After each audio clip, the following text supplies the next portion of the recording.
Library. We're one day into Trump's second term with plenty. Right citizenship and reinstate his Remain in Mexico policy. Here to make sense of the news, explain what happens next for millions of migrants and refugees, we talk with Jeff Thielman, President and CEO of the International Institute of New England. All that and more ahead. Boston Public Radio, 89.7 GBH, live from the Boston Public Library.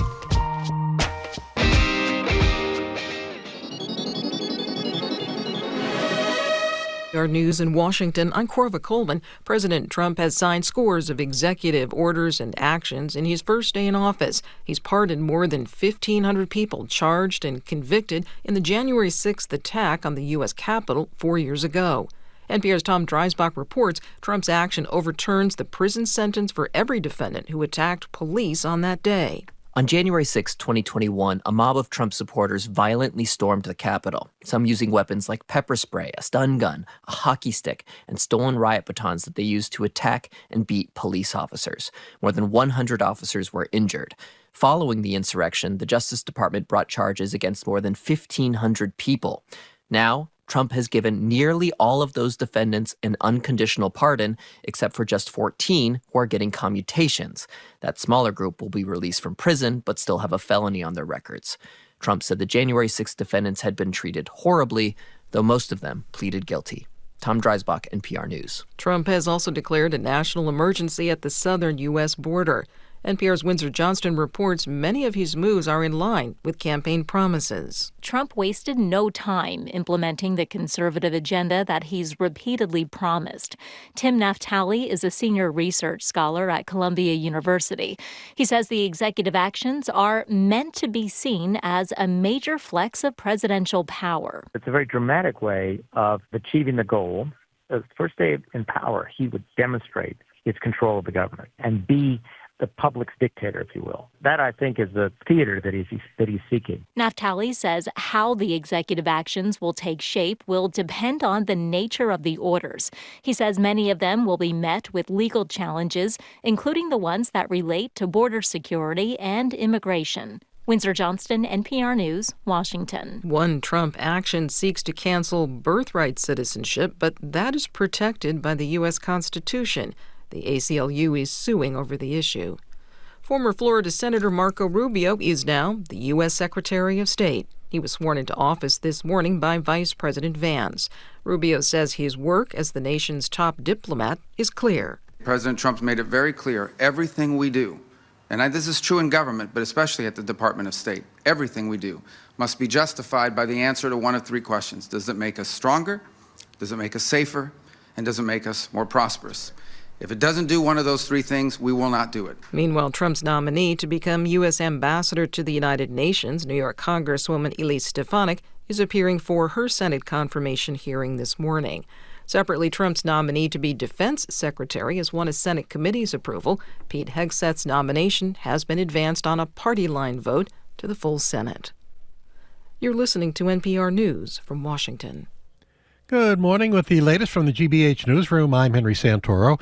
According to the National Weather Service, the dangerously cold temperatures will continue to bring the risk of hypothermia, frostbite, and frozen pipes across Massachusetts for a few more days. Temperatures will struggle to get to 20 degrees today and tomorrow, with overnight lows in the single digits and wind chills well below zero. Temperatures are expected to improve slightly starting Thursday and heading into the weekend, with more typical midwinter highs in the 30s.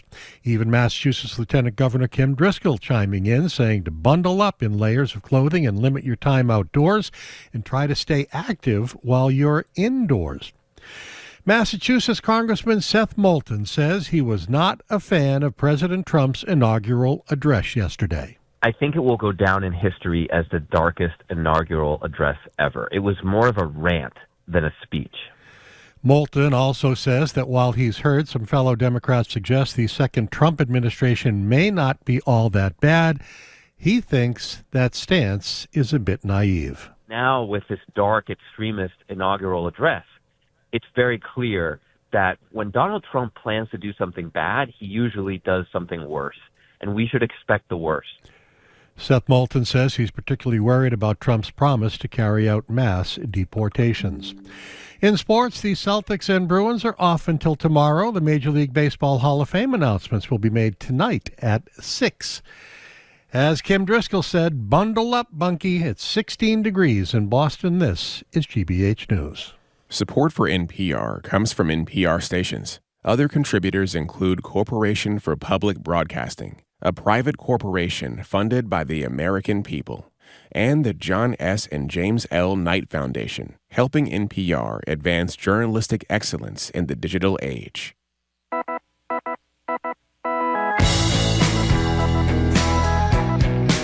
He's your Browdy. I am Marjorie Egan. You're listening to Boston Public Radio, 89.7 GBH. We are broadcasting live from the Boston Public Library and streaming at youtube.com/GBH News. We're going to be back here tomorrow as well, and on Friday. No tickets or RSVP or reservations necessary. Good morning, Jim. Hey there, and you see who's going to be with us on Monday on Zoom after I said she was going to be skipping January? Oh, my goodness. The mayor. Mayor Wu, Yes. 12 o'clock Monday, 25 minutes of Ask the Mayor. She'll be Zooming in That's on wonderful. Monday at noon. That's It's wonderful. Great. That's Yeah. great. So last night... Little 8-pound, 4-ounce little baby girl. Mira, yeah. It's a big baby. That is, I should say. Last night, in one of his first acts as the 47th U.S. president, a convicted felon, that's Donald Trump, pardoned just about all 1,600 people convicted themselves for their actions on January 6, 2021. People who attacked police officers with poles and bats, shattered windows, stormed the Capitol building, threatened to hang the vice president, all in an attempt to overthrow the government of the United States of America. The campaign to rewrite history of that day in 2021 is now complete, leaving victims of the violence on the day dealing with the fallout of the pardoned and released felons. Here's Capitol Police Officer Fanon. You've seen him on TV. He suffered cardiac arrest, traumatic brain injury as a result of the insurrection attempt on January 6th. Here he is speaking to CNN yesterday. Rest assured, I have been betrayed by my country, and I've been betrayed by those that supported Donald Trump. My family, my children, and myself are less safe today because of Donald Trump and his supporters. By the way, we tried to find what all those law enforcement unions who supported Donald Trump had to say about these pardons, and it is crickets all over. Now, Trump's pardons don't just include the everyday supporters who might have been along for the ride kind of thing. Enrique Tarrio, head of the Proud Boys, neo-fascist militant group, was serving a 22-year sentence for his role in coordinating the January 6th insurrection. He's out of prison. The founder of the Oath Keepers, another militant group, Stuart Rhodes, 18 years in prison. He's out as well. We talked about the polling that shows broad support for many of Trump's agenda items, including cracking down on immigration, DEI, etc. But for one of his first actions to be this, which, according to an Associated Press poll, is supported by roughly 2 out of 10 people in this country, which means almost 8 out of 10 oppose it. What do you make of this? We'd love to hear from Trump supporters as well. Are you supportive of all of these people being pardoned or getting clemency? The number is 877-301-8970. You had an interesting analysis as to why. By the way, we mentioned yesterday when we were summing up his inaugural remarks that he did not mention the pardons, which led me to believe they might be delayed. Obviously, I was wrong. What do you make of him doing something this broad? Well, I think he's kind of unleashed, you know? Yeah. I mean, I think he's figures he's got this mandate. He talks about this mandate over and over again. I think President Trump viewed himself in that inaugural address yesterday as kind of a martyr, that it was harassed by the Department of Justice and other law enforcement things, and he sees these people as people that were defending him. I mean, the hostages, the J6 he's hostages. a martyr, and they were martyrs for him, and therefore he's going to free him. I think the message is that it is okay to commit terrible violence, even against police officers, if you're doing it for Donald Trump, seems to be the message. And just a little bit more about Fanon. He voted for Trump in 2016, and he was at the day of the attack at the Capitol. Remember, he was dragged down the steps. He was thrown into the crowd of people. They were screaming, "Get his gun, kill him with his own gun." They ripped off his badge. He was beaten with fists. He was beaten with metal objects. The guy that tased him. This Daniel Rodriguez was sentenced to 12 and a half years in prison for what he did to Fanone, as you said, who suffered all these injuries that day. He left the police force. He said his family and children had been threatened over and over again. His 76-year-old mother was swatted, where they claim that some terrible thing happens at her house. The cops all show up. She has no idea what was going on. And she was out raking the leaves, or was it shoveling snow? It was one or the other, raking the leaves or shoveling snow. And people came by and threw feces at her as she was outside, his 76-year-old mother. So he is in fear for his life. I'm sure some of these other police officers are in fear for their lives as well. But, when you talked about the police unions not taking a stand on this, some of the people that were in jail were cops or former cops, and the New Republic is... You mean some of the insurrectionists themselves were cops or former cops? Yeah. And the New Republic is reporting on a 20-year veteran of the New York Police Department and a retired Boston police officer who was also on the force for 20 years, who was sentenced to 20 months in prison for beating up another officer. And when the New Republic called the Boston Police Patrolmen's Association about the January 6th pardons, they didn't get a response. Fred from Newton text, Trump supports the blue when they kill unarmed black men, but not when they defend the Capitol. It's so gross. I think that's a fairly accurate thing. 877-301-8970. We're also going to do, we don't have time to do it today. What? Jamie, if we can call the leaders of local and national police unions who supported Trump's candidacy and invite them to come on and tell us how they feel about these pardons. I would love to talk to any and all of them and see if they are still with the 47th president. Police officer who was screaming as he was crushed in the doorway. Yeah, I do. I mean, it's just sort of incredible. So I think this is a real brazen move on Trump's part, but he doesn't have to run for re-election again. His supporters wanted him to do this. You saw outside the prison last night where a lot of these... I'm not sure. If only 2 out of 10 Americans support this, I'm not sure his supporters did want him to do. Let me tell you what I naively assumed, and I'm guessing his supporters did too, that the most egregious behavior, the Tarrios and the Rhodeses, would stay in jail.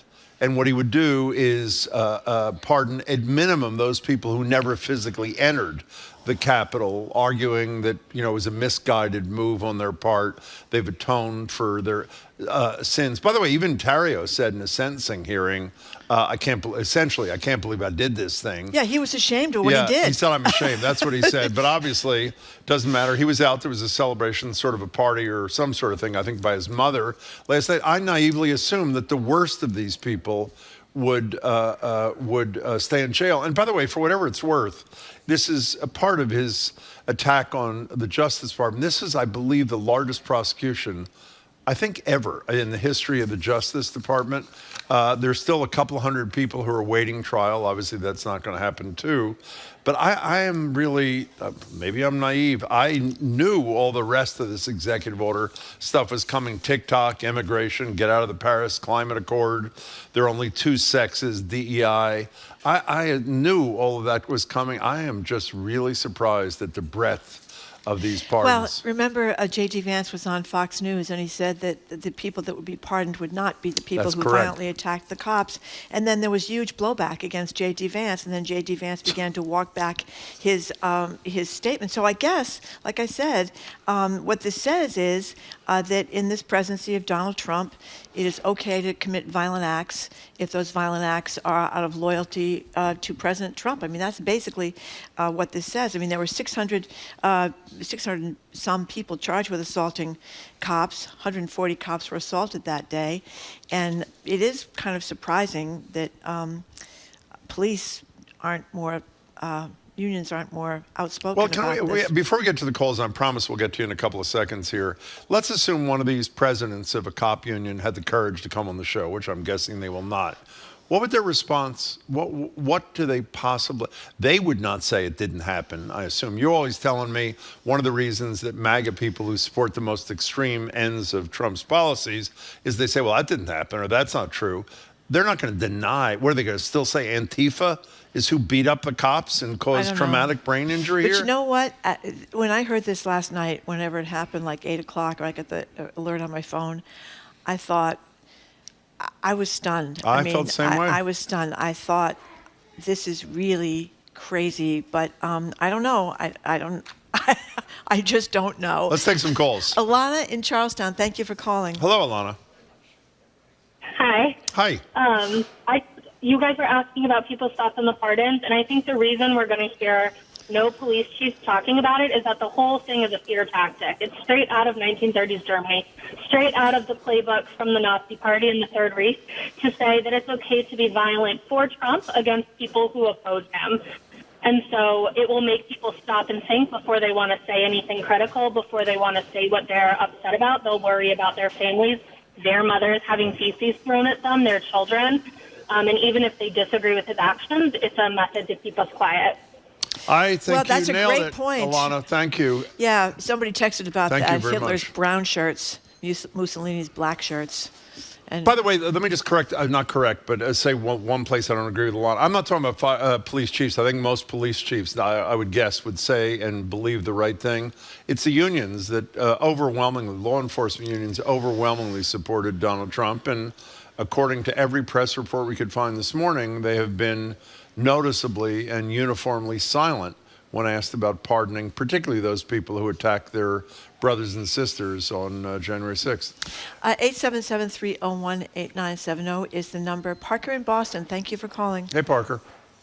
Hey, guys. Yeah, I just wanted to chime in. We have to look at this as a gift. Here's why. Because it hasn't gotten bad enough yet for Americans to wake up to this, dystopian that we're living in. So the more that they start to do and normalize violence, the more they do pardons of lunatics, the more that we, have these kind of bad events. It's called accelerationism. Americans are going to wake up because the last election, there were three choices: Harris, Trump, and the couch. And more people voted for the couch and stayed at home, 89 million. Yeah. So it hasn't gotten bad enough yet. We actually have to take this as a blessing that hopefully the worse stuff that they do, the more people will turn out, because that's when Democrats win. Sorry if it's cynical, but it's the truth. No, but Parker, it is cynical, and it may be the truth. But I guess what I would say to you is virtually everybody I know, Trump supporter or not, witnessed January 6th.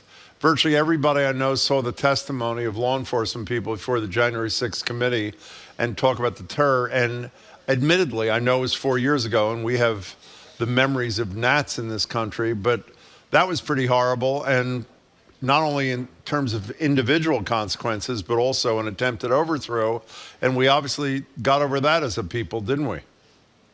If the high-minded ideals of democracy and the concern of our republic were the linchpin for voting, then people would have voted for Harris. But because they don't feel like it affects them, it's not going to be important. How about attacking, forget high-minded, you're right sadly, about the high-minded or whatever you said about things about democracy. How about physically attacking law enforcement officers, a number of whom, by the way, took their lives in subsequent days as a result of this? That's not a theory. That's not an embrace of a policy. That's real-world stuff for people that the American people generally respect, no? It's not real to people. I met a Trump supporter after 2016 in the streets, and they were celebrating the election. I had my hands in my pockets. It was a cold day, and I had a Hillary button on. And they asked me in a threatening way if I had a gun in my pocket and were concerned for their safety. And I looked at them and said, do I look like somebody that's going to have a gun in my pocket or shoot you? But I think that now today, maybe they would have shot me first, and that's the outrage that people need to feel. Right now, people don't think it's bad enough. It has to get that bad, I think, for people to take action. Sadly, you may be right, but there's going to be a lot of pain. And I don't know if you heard parents and family members of LGBTQ people who are in great fear for the people they love. But sadly, you may be right, Parker. Thank you for the call. We appreciate your perspective. 877-301-8970. We're getting a lot of texts from people complaining about how come we're not upset about the cops that got hurt in the Black Lives Matter protests. I mean, there were a lot of cops that were hurt in the Black Lives. Who's not upset about? Well, I think the people that were able to be caught were caught and prosecuted. And if you hit a cop in the head with a brick and they caught you hitting the head of a cop on the head of a brick, I don't think you were pardoned for doing that a couple of months later. You know what I mean? 877-301-8970 is our number. And by the way, in the days and weeks ahead, we'll discuss virtually every serious action, not rhetorical action, that the new president has taken. But we felt today the one that deserved attention was not only the one that was most shocking to me and Marjorie, but also the one that had virtually no support from the American people. I found that odd. Mary, I'm sorry, you want to say? I was just thinking about something Mary, else hold that on, Fanon please. said, because I saw him on television last night. He said, this is who America is. And that was a really chilling Boy, remark, that's painful. too. It was very painful. But, I mean, I guess that's true. Well, let's see what that. By the way, Mary, I'm sorry. I called on you, and then I went away from you, and then you disappeared. I think it was my fault. My apologies. Call back, please. Sam in Providence, welcome. By the way, before you go, an anonymous texter, this is brilliant, says nobody cares about this. Eggs are expensive. And sadly, that may be true. Sam in Providence, hi. Yeah, good morning. Hi. Yeah, I think that I don't know. I'm just wondering if these guys wandering around now have been pardoned. I wonder if they're concerned about their safety. The NPR.org has a database that lists all the people that were involved in that riot January 6th. And it lists them all by state. So their names are out there. And I just, I don't know if Donald Trump really maybe did these people a big favor. Who's going to go after those people? Sam? Gee, I don't know. I don't know who would do something like that. Well, I don't know if you're being sarcastic. I don't think that most people who are upset by this attempted overthrow generally resort to violence against people who perpetrated. They believed, like me, in the justice system, which did its job brilliantly, and then that job was undone yesterday night by the president. Sam, thanks for the call. We appreciate it. 877-301-8970. An anonymous texter, Marjorie, we were talking about this morning. I knew this was coming. Explain away Biden's pardons, please. You want to respond to that texter? Well, I think the difference is the people that he pardoned didn't do anything wrong. He did it because, although I know that the right talks about the Biden crime family incessantly, they still, after all this time, haven't come up with anything besides Hunter Biden, and he's already been in court. Well, the January 6th committee members obviously did nothing wrong. They did their jobs. They did nothing wrong, and I don't think Biden's sister, who's about 80, did anything wrong, but he did that because Trump has threatened over and over and over and over to go after his political enemies, like Liz Cheney, who also got a pardon. So it was to prevent. This is an extraordinary time. You've never had a president of the United States, who's obviously the most powerful man on earth, saying, I'm out to get you, Jim Browdy, because you're my political enemy. So that would mean that Jim Browdy would probably go broke trying to defend himself, might lose his job, all these things that would happen to people. But that's going to be the right's argument. Well, Joe Biden pardoned these people, so why didn't what's the big deal about Donald Trump pardoning these people? And the other big thing that we're getting, as I said, is the comparison to the Black Lives Matter protest.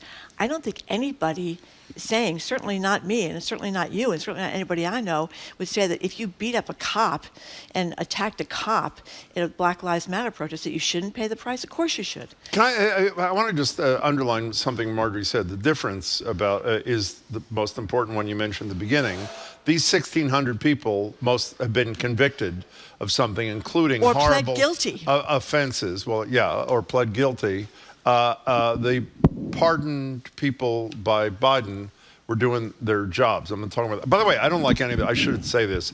I am not crazy about the preemptive pardons. I'm sure if I was one of the people who got them, I'd be pretty happy about it. I don't like the precedent. My fear is that now that a president of the United States, thanks to the Supreme Court, is immune himself, as we know he is from virtually everything. It's also a message to the children of presidents to go do whatever the hell you want to do, and in 4 years I'll preemptively pardon you too. So I don't like it at all. I understand it, but I don't like it. Maybe I'm being too optimistic, but I'm hoping that we don't have a long line of Trumps after Trump. I'm still hoping that he's an outlier. I don't know. But I could be wrong. But the thing that drives me most nuts, and I'm sure you too, about how about Biden's, it's the whataboutism, which is perfected by Fox News. Everything is equal, just like the crimes of Trump as compared to what Hillary Clinton did, some things of which were indefensible, none of which rose to that level. What do you think would happen to Dr. Fauci in this administration? what do you think his life would be like going I forward? agree. I totally agree. I think it would with be you. hell on wheels. And I don't know how. Don't forget, Donald Trump spent $50 million in 1 year on his legal defenses. That money didn't come from him. It came from people who contributed to his legal defense fund. But the average person does not have. There are campaign contributions which can legally be spent. They were not even contributions to a defense fund. They were contributions to his campaign. Okay. Yeah. But my point is, most people don't have $50 million to defend themselves. Mary's back. I'm sorry. Or the protection that you can get from the Secret Service or other people to make sure that you are safe in your home. Mary in Fitchburg, I'm glad you came back. Welcome. Thank you. Hi. What's up? Hi. I think in honor of Martin Luther King Day that all of us should be in nonviolent protest.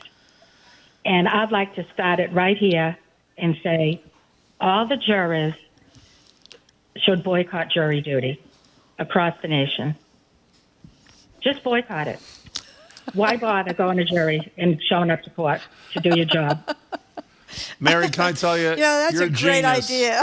That is brilliant. What is the point of doing your service when the President of the United States might undo what you did? That is really, really something, Mary. We're glad you came back. Thank you much for the call. And remember, right after January 6th, all the laborious work the federal investigators did. They have looking at pictures over and over, going to identify people, hoping people would turn someone in. Remember the kid who turned his father in? The kid is now, even before the pardons, was a nervous wreck that his father was going to come back and violently deal with him for turning him in. But the hours and hours they went through to be able to get all these defendants in court, and out the window. Diane in Nashville, before we take a break, says Trump is setting up his army to ensure he or his successor stays in power. Well, I would say, don't you think that most of these people are going to be pretty loyal, particularly the most violent ones, to the president who pardoned them last night? I would say so. Yeah, I think that they're very, very grateful for what he did, and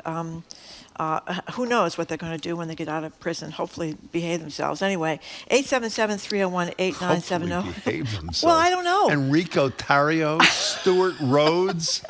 I don't know. By the way, can I tell you something else before we take a break? Not only will I assume they not behave themselves, for 3 years and 350 some days, they can do any damn thing they please, including the most egregious violence in the name of Trump, understanding they'll get another pardon. Well, remember the woman that was the gynecologist or something? She was some from kind here, of from Massachusetts. I'm hoping she's going to behave herself after this, Jim. Well, she was pardoned too, right? She was pardoned. Yeah, she was pardoned. She got carried away down there in D.C. Anyway, we're talking about the pardons that the President Trump just gave to the people who attacked the cops down in Washington, D.C. There were 600 people who are accused of that, and they're all going to be pardoned. Some sentences are going to be commuted. And they may have a felony on their records, but they'll be out of jail. What do you think about this? 877-301-8970 is the number to call or text.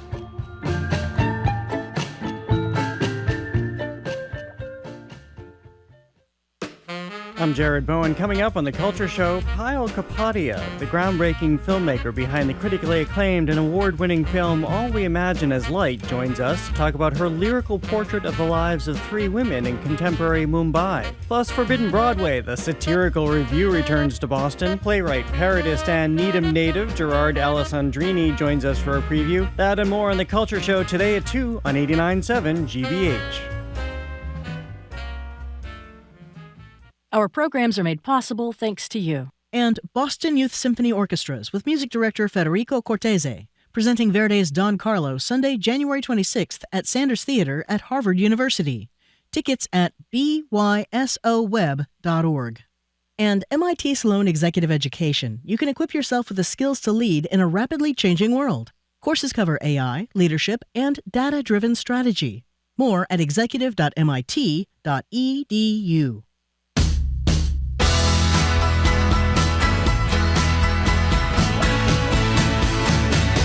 Welcome back to Boston Public Radio. Marjorie Egan and Jim Browder. You're live at the library, streaming youtube.com/GBH News. Back here tomorrow and Friday. And on Monday, we will be joined for an abbreviated Ask the Mayor with Mayor of Boston. Mayor Wu is going to be joining us on Zoom.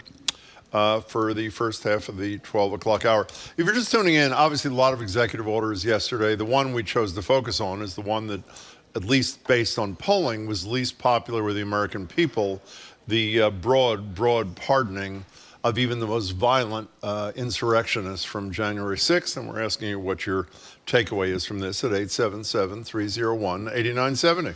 Let's go to Ron in Seabrook. Hi, Ron. Hello, Ron. Good morning. Thanks for taking my call. Hi. A year ago, we were on a tour of the Danube River, and we visited a World War II era detention camp. The parallels to that era are not far-fetched. I spoke to a docent that was a historian at the local university and said, how is it that the local population could sit by knowing that this was going on? And she said that those type of people are all around us and only waiting for official sanction. And here we are. There are 1,600 violent criminals on the loose based on their loyalty to another criminal. And, how can anyone not see that as a very accurate parallel to World War II era Germany? Ron, thank you for your perspective. Can we rarely play sound twice, but I'm just thinking about this Michael Fanone. What did you say? He's dragged down the steps, cardiac arrest, thrown he into suffers, the crowd. traumatic brain injuries. They ripped off his badge. They were trying to get his gun, saying, get his gun, kill him with his gun.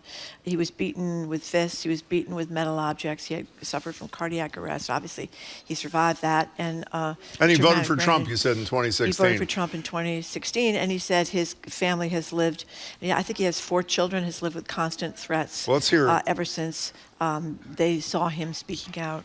Here is ex-Capitol Police Officer Michael Fanone on CNN last night with his reaction to these pardons. Rest assured, I have been betrayed by my country, and I've been betrayed by those that supported Donald Trump. My family, my children, and myself are less safe today because of Donald Trump and his supporters. So let me ask you the question I ask you all the time, which you suggest proves that I am a fool. When a Trump supporter who is a law-abiding citizen of this country, who has deep respect, or at least says they do, for law enforcement, learns about what Fanone went through and hears Fanone say what he said last night on CNN, what's the reaction? Get over it? I don't know, Jim. They don't believe him? Well, many of the people that were attacking cops on January 6th were cops. Yeah. By the way, you should be clear. You mean exactly what you're saying. Yeah. Some were either cops or former cops. Yeah, former cops. As I said before, one was a 20-year veteran of the New York City Police Department. Another was a 20-year veteran of a retired Boston police officer on the force for more than 20 years. The Boston cop got 20 months in prison for assaulting an officer. And the guy from New York got 10 years for assaulting a police officer with a metal flagpole. He was once a member of New York Mayor Michael Bloomberg's security detail. This is all reported in the New Republic from a couple of days back. And again, let me repeat, an Associated Press poll not too long ago, only 2 in 10 respondents, 2 in 10, 20% of Americans supported this kind of broad pardoning, yet it was part of the first, whatever it was, 10 hours of Trump's second presidency. Robert, you're in Billerica. You're on Boston Public Radio. Thank you much for calling. Hi. Yeah, thank you, Jim and Marjorie. It's dumbfounded that, that we know that this is a president that cannot lead by principle. And the principle of leadership and, guidance and inspiration for a world that is going to hell in a handbasket. And the first thing that he do is blatantly just anybody, that they commit these kind of crime and he just pardon them. That show you where we heading. It's just like, it's unbelievable. We could live in a world that he doesn't care about climate. He doesn't care about anything that protect, the people that elect him. And there you go, they elect him. And it just dumbfounded that we have to engage in this kind of example that President Carter would live. You know, he go and help humanity, trying to establish a democracy should be a thing of humanity, conscience. And you got a guy who show up and he shows he's got no conscience, no leadership, no sense of governing, because all you want is parrots, people that repeat after her and loyalty. I mean, this is where the world is heading. This is where the world is heading, not just here. Robert, that was an excellent call. Thank you very much. In The Hill, a publication, they're quoting, remember Jacob Chansley? The who was QAnon shaman, or shaman, however you say Here's it. what he had to say on Twitter. Capital letters, of course. I just got the news from my lawyer. I got a pardon, baby. Thank you, President Trump. Now I'm going to buy some mother effing guns. Love this country. God bless America. You know, by the way, you know what's interesting, I should say? On most days when we talk about Donald Trump, a couple of Trump supporters call, a bunch of Trump supporters text, but most of you seem to be as silent today as the heads of the police unions which supported Trump are. So we encourage you, if you have thoughts about these pardons, even though we're leaving the topic, text us, and we'll be glad to read your text a little later in the day. We're getting tons of texts. The texts are all from about... the Trump supporters. Yes, saying you guys are hypocrites. You didn't complain about the BLM I mean protest. on this. I know. We read some of those. Oh. I mean talking about what Trump did, Oh. not what Biden did, not what Hillary Clinton did, what their candidate, the President of the United States, did yesterday. I mean, I think this is going to be the coin of the realm going forward. And I guess you could call it a realm in many ways, because the people that he's appointing are all people that are going to do his bidding. Pam Bondi's going to be the Attorney General. She's going to be the chief law, probably, maybe if she gets the chief law enforcement person in the land. Election denier, by the way. Not only an election denier, she was going after Trump for his fraudulent Trump University. He had to pay $25 million. Remember that? So she got a check. So she got a check in the mail, and then she backed down on that. She was Florida Attorney General at the time, yeah. Obviously, Pete Hegseth is going to do exactly what Trump tells him. He's going through the federal government now, looking for people that are disloyal to him. So it's going to be all about doing what he does. I mean, the first, as many people have pointed out, he was really new boy in town last time around in 2016. Now he knows what he's doing. He's got the people from Project 2025, which of course he said he didn't know about and nothing to do with, even though they're all running the next regime now, and that American First thing. So he knows what he's doing, and it's pretty brazen to pardon all these people that were convicted of very, very violent attacks on cops. But I think that shows his confidence in his sense that he can do whatever he wants. By the way, I would really, I agree with every word you said. I would really urge Trump supporters to text this. We'll get to, even though we're leaving the topic, not about what Joe Biden has done, not about what Hillary Clinton has done, not what Kamala Harris, but your thoughts on what President Trump did yesterday by pardoning these many violent insurrectionists. Okay, we are moving on. After a quick break, Jeffrey Thielman of the International Institute of New England is going to join us at one of the region's largest nonprofits working to protect immigrants' rights and help resettled refugees. We're going to talk about Trump's executive orders yesterday involving immigration and what that means. Coming next, you're listening to Boston Public Radio 89.7 GBH, live from the Boston Public Library and streaming at youtube.com/GBH News.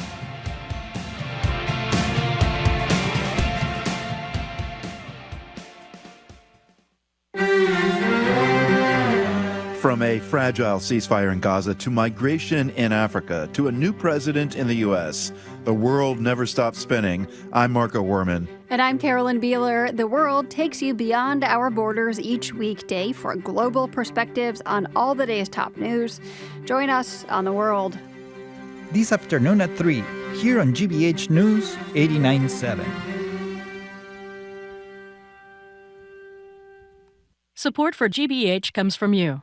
And Boston Medical Center, committed to delivering medical excellence that empowers all patients. Learn more about how BMC's team of experts is rewriting healthcare for cancer, sickle cell, and beyond at bmc.org. And Simmons. Since 1909, fabrics, furnishings, reupholstery, and custom window treatments. Winter event now in progress. More information about Simmons Design Services and their winter event at simmons.com or at their showroom in Lynn.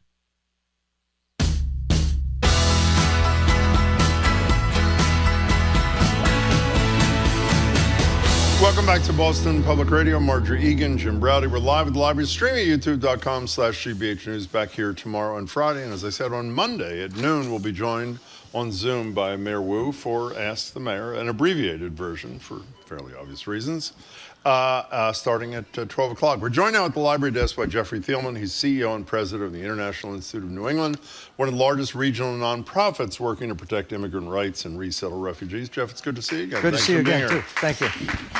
So, Jeff, President Trump released a flurry of executive actions yesterday, a lot of them involving immigration, declaring a national emergency at the border, designating criminal cartels as terrorists, suspending refugee resettlement, and on and on and on. What does this mean for what you're doing here with refugees in Massachusetts? Well, I mean, the executive orders that President Trump announced yesterday are going to scare a lot of people. They're going to cause a lot of confusion among folks. We're very concerned about his order limiting refugee admissions. If you read the order carefully, he's suspending it effective January 27th. And then there's 90 days or so where the Secretaries of Health, of Human Service, of Homeland Security and the Secretary of State are supposed to gather information and do a report for him. We see that as a window for some advocacy to continue the program, because in that particular program, we're talking about Afghan allies who defended the United States, work with our troops overseas who are not able to come because of that executive order. I was on a call yesterday with Afghan veterans who are upset about this and are lobbying the president and his team and have some contacts there. So there's some hope that we can reverse some of these things. I mean, what the American people, I think, voted for and want is a legal immigration system that is fair and well managed. And what Donald Trump did yesterday is just create more chaos. That's what he did. And I don't think that's what the American people want. I also think what he did, or what he hopes, is that his actions are popular, and over time, the American people aren't going to like chaos and disruption in their immigration system. I hope you're right. By the way, didn't he lower refugee numbers when he picked a number last time in Trump 1.0? Right, last time. So the President of the United States has the power under the law to set the refugee admission target every October 1. Biden set it at 125,000. Last time, Trump came in and lowered it right away. This time, he didn't do that. He just kind of set up this rule that says we're going to look at it in 90 days, but it's suspended on January 27th. So your optimism, or if I can call it that, or your hopefulness, it seems to me is belied by recent history. The guy who's the border czar, this guy Tom Homan, I think his goal was to be as rude and condescending and threatening as he could possibly be. When Mayor Wu talked about, on our show actually, about non-cooperation, he immediately went after Wu specifically. When he was asked the question a couple of weeks ago, what happens when two parents are undocumented, but their children is a citizen, what's supposed to happen?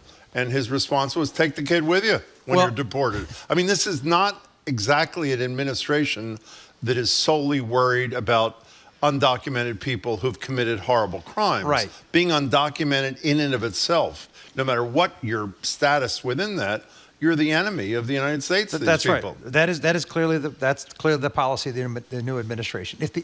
If millions of Americans or millions of people are deported from the United States of America, millions of immigrants are gone from the United States of America, they're going to take the economy with them. Because all the folks that you mentioned and that we're concerned about are working in hundreds of thousands of businesses across the United States. Here in Massachusetts, both documented and undocumented immigrants are key to our economy. In Massachusetts, 32,000 kids, at least something like that, live with at least one parent who is undocumented. Mm-hmm. So if all of these deportations happen, which cost a lot of money and take a lot of time and a lot of manpower, if they happen, those kids are going to be without one or more parents. And they're in school systems. They're going to require more money from our state because we're going to have to care for those kids. They're going to require more human services providers. So it's a bad situation. Well, by the way, I deeply admire what you do. So this is not about you. This is just my concern about this. Let's assume they don't go as far as the worst fears are. It seems to me just having this hanging over the heads of so many people you deal with. I mentioned on the air yesterday this incredible piece written in the New York Times. You probably saw it by a doctor. Her name is Danielle Offrey in the New York Times over the weekend, the title of which is Doctors and Nurses Should Get Ready for Mass Deportations. This is a woman who was a patient of a friend of hers who was a doctor, and she has rotator cuff tendonitis. And she contacted the doctor saying, quote, this is in the New York Times, is there any possibility you can write a letter stating that if they handcuff me, can they please handcuff me with my hands in front of me because she can't move her hands? If nothing ever happens to this woman, other than the fear of something happening, she's got to live under this unbelievable cloud for years and years and years. That's exactly right. And so, you know, our case specialists, we're an organization last year that served 20,000 immigrants and refugees in Massachusetts, New Hampshire, and some in other parts of New England.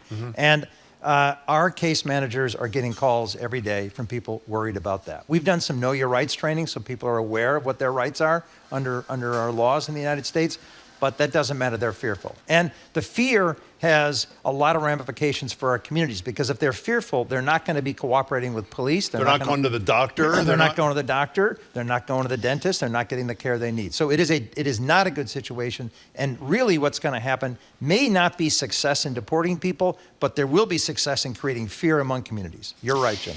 You know, I know you're not a politician, but let's nonetheless talk about the politics of this a little bit. I mean, you can understand where people, and surprisingly, as you know from the vote, a lot of recent arrivals who are Latinos coming from Mexico or coming from Central America, they voted for Trump too, so they weren't really that concerned about the people that were coming after them. But if it's a town, say like in Roxbury here, they had to shut down, Milward Hill had to shut down a recreation center in Roxbury that was serving the kids in Boston, not wealthy kids in Boston, to house refugees. So you see people saying that, wow, my kid can't go to the recreation center. These people just showed up from wherever they showed up, and I'm getting forced out. Or in like Springfield, Ohio, the place where you have the notorious "they're eating the dogs and cats" claim by Trump, which of course wasn't true, but the amount of money it costs a town to absorb the extra students, to absorb the extra housing. People can't afford housing. They say, I can't afford my housing, and look at this. So maybe there needs to be some more political outreach or something from if you're going to have all these people coming in here, it's got to be, you get what I'm saying. Yeah, I mean, let me make a couple of points of that. Right after college, I lived in Peru for 3.5 years as a volunteer with the Jesuits. And so I speak Spanish, and I am actually not surprised that many populations, Latino populations, were attracted to Donald Trump. That didn't surprise me. The folks that I worked with in Latin America many, many years ago, and Latinos that I know here in our state, there's a tendency there to be attracted to parties and policies that are, you know, faith-centered and kind of more culturally conservative. Okay, so I wasn't surprised by that tendency, and I haven't been surprised by the trend of Latino voters in particular voting for Republicans. Hold on for 1 second. Yeah. I don't think the Jesuits are in favor of what Trump is doing No, they're with not. the refugees. And a lot of Catholics, including myself, were disgusted that Cardinal Dolan was there at the I was inaugural disgusted yesterday. too, Marjorie, as a Catholic. Yeah. No, I didn't. I'm with you on that. Yeah, no, Having exactly. said that, the Pope said it was disgraceful, the mass deportation plan, for whatever that's worth. So, right, no, we're getting. I'm sorry to take off topic, but the Jesuits, no, they're not wild about that. Yeah. But so the second point I want to make is, yes, communities in Massachusetts have been concerned about people coming into the state. What's happened is that people came in lawfully who were admitted to the United States for humanitarian reasons, who are now, by the way, our organization is rehousing people. We're teaching people English. We're providing legal services to people in the shelters, and those folks are getting jobs, and they're getting into our communities, and they're integrating, and they're becoming successful here. Many, many stories of good stories. The issue has been that those folks came here to Massachusetts without proper funding. That's the issue. Exactly. That's the Why issue. can't? That's what I'm wondering. If this is going to happen, there should be some federal funding. It seems to me to ease the transition, so a school system like in Lawrence suddenly doesn't have to deal with 15 extra kids in the first grade. Yeah, that's a joke. Wait, was that a joke? No. The federal government is going to provide funding for local schools because of the additional burden of undocumented families' kids? I'm talking about less hostility toward new arrivals if the situation wasn't, I'm getting screwed. But Trump wants more hostility to new arrivals. I know, but I'm talking about a way to cut down on the hostility about immigrants coming to this so state. I would say, first of all, the folks that came to Massachusetts as migrants were lawfully admitted to the United States of America as humanitarian parolees. They have a right to be here. Explain what a humanitarian Humanitarian parolee parolee is someone admitted for humanitarian reasons because they're fleeing ongoing persecution. They've kind of given good case at the border, or they were admitted through the Cuban, Haitian, Nicaraguan, Venezuelan parole program, which Trump ended yesterday. He ended CPP 1, this application, Customs Border Protection Application 1, and he ended this parole program. And so folks were coming in, which was a good thing. The downside is they didn't have enough funding for cities, towns, and states and organizations like ours. By the way, explain the difference between humanitarian parole and temporary protected status. Temporary protected status is a more permanent, it means you're in this group of people that cannot go back to your homeland because the United States of America has determined that it's too dangerous. But it's only for 18 months. Is that what it is? They've renewed it, so it keeps getting renewed. And actually, in the last Trump administration, he did renew temporary protected status. I'm not sure he will this time. So for people that had it. So let's talk about Massachusetts for a second. One of the biggest issues confronting the governor of Massachusetts is our emergency shelters. And she makes the point every time she's here, it's not just for migrants, it's also for homeless people who've been here. We have the only state with a right to shelter law, which she has gone to court and been allowed to, I don't know if she'd like the word violate, but I think that's fair, not comply with, violate. She's now proposing a 3-month residency requirement in these emergency shelters. What does that mean in real terms should the legislature buy into this? I hope the legislature doesn't buy into it, and we've lobbied several legislators to say that's not a good idea. I don't know what it actually means on the ground because it's very hard to prove residency. People jump back and forth between New Hampshire, New York, Massachusetts, and so that's a really hard thing to provide for. I think it is anti-immigrant. We're concerned about that messaging. We don't like that at all. The fact of the matter is that the emergency shelter system needs to be improved upon, and it has been improved upon in recent months. When we first got involved in the shelter system about a year and a half ago, there were about 100 families a month being exited from the shelter system. At the end of December, it was over 500 families a month. So the system is actually getting better. And the governor's staff reaches out to people like me and our organization for ideas all the time. Well, they're expediting work permits is one thing, right? Well, that was a great really thing. Good thing. That was a good thing the governor did and her staff did. They expedited work permits when people first got here. They want people out of the shelters faster, and we're in favor of that, and we're working hard to make that happen. We're talking to Jeffrey Thielman. You know, doing the work you do, you must hear stories all the time about why people came here. And I always think that if you are desperate enough to do what some of these families have done, you know, crossing the desert and carrying their children, and it's going to be pretty bad. It is pretty bad. You know, last summer I was I was part of a delegation that went to the southern border. We were in Ciudad Juarez, Mexico, and Chihuahua, Mexico, and then we were in El Paso, Texas. And we met with government officials on both sides of the border, academics on both sides of the border, and volunteers and church groups and others that were housing and helping people. And I asked a bunch of migrant families that were coming to the border and that were filling out the Customs Border and Protection application why you were coming. And they were all leaving terrible situations. And I asked these volunteers, these two women that were working in Mexico, I asked them what they see. And they say, look, anybody who gets this far, who goes through the Darien Pass, who has come from different countries in Central America, who has paid smugglers, paid cartels to get to the border, deserves to come into the United States because they're hungry for a better life, and they'll go up north and they'll work hard and add value, and that has happened time and time again in our history. You know, Jeffrey Thielman, a term we have adopted here and used well, I was going to say too much, we haven't at all, is the term created by Tim Snyder from Yale, anticipatory obedience. Yeah. And the most egregious examples are obviously the Zuckerbergs and the Bezoses and all those people. And the banks. And the banks. But it seems to me it's not just Trump's Tom Homans of the world we have to worry about. Locally, Tate, the coffee shop food thing, basically forced 60 of their people to resign because they got a notice from Social Security there weren't the appropriate documents. If you don't come up with the appropriate documents, this would be a problem. From my understanding, and you know far better than I, getting that notice is not at all equivalent to there being a serious problem. It happens all the time. Was this a case of anticipatory obedience, or at least acting too soon against workers who your business is dependent upon? I think it might have been. I don't know the specific circumstances. I don't know all the specifics. So, and I don't know, and I'm sure the management at Tate consulted an employment lawyer and an immigration lawyer before they made that decision. We would do the same thing. You know, if people... You would consult a lawyer, not the same thing forcing your staff to resign. No, I would consult a lawyer. Yeah, you would consult a lawyer and ask them, we have a client in this situation, we have an employee in this situation, what do we do? I mean, if someone is if you verify that someone is not documented, documented and legally eligible to work in the United States, it's a difficult situation for an employer to find themselves in. Huge percentage of the people who work in restaurants in the city are in the exact same spot. They're not being forced to resign. It's better not to ask. Well, maybe that's... Well, in a minute, we're going to ask you the last 2 minutes to give us some good news, if you have some. And let us know specifically more what your organization is doing. But you mentioned employers who are dependent. Farm industry says all the time when they're interviewed, we're not going to have food if all these people are... But they're not doing anything. No, they're not doing... No, they need to be more... They need to advocate more that all those industries... I mean, in Massachusetts, we had 90,000 immigrants come into our state last year. That gave us a positive population growth for the first time in a long time. Yeah, I know. We served about 18,000 of those people.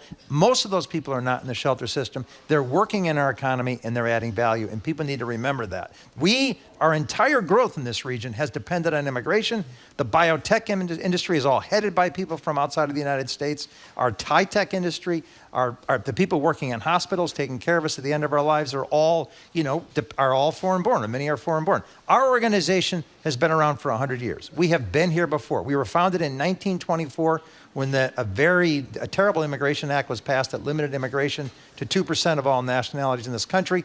I was CEO the last time Trump came on. We've been prepared for this. We're trying to raise more money. We're celebrating our 100th this year, so we're celebrating. Anniversary. Thank you, Jim. So we're celebrating immigrants and refugees and reminding the broader community of how important they are for our society. What's the website if people want to help? IINE.org. IINE.org. Thank you.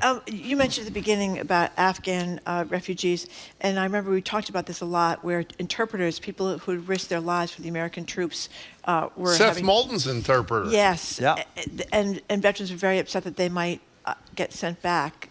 So just tell us. Well, I was on a call last night with Evacuate Our Allies, which is a group of former Afghan and Iraq veterans. And they are very concerned about the executive order Trump issued stopping refugee resettlement, because it means that people that interpreted for them and work for them overseas in Afghanistan or Iraq, mostly Afghanistan was the call last night, are not going to be able to come to the United States. And that is morally wrong.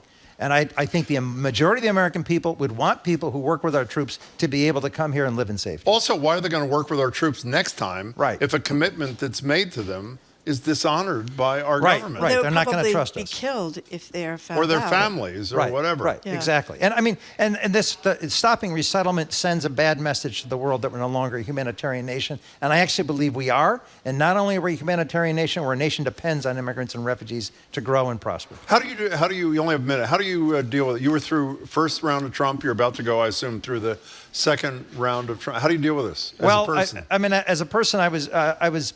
Thank you for asking. I've been, preparing mentally for all of this, analyzing the orders, reading Project 2025, preparing last night at home, kind of going through all my notes to get ready for all these conversations. But it still hurts. It still hurts. It still wounds me that there are so many Americans that are anti-immigrant. I hear people on the radio saying, for example, that, we just want the undocumented folks out. That's 11 million people. There goes the economy.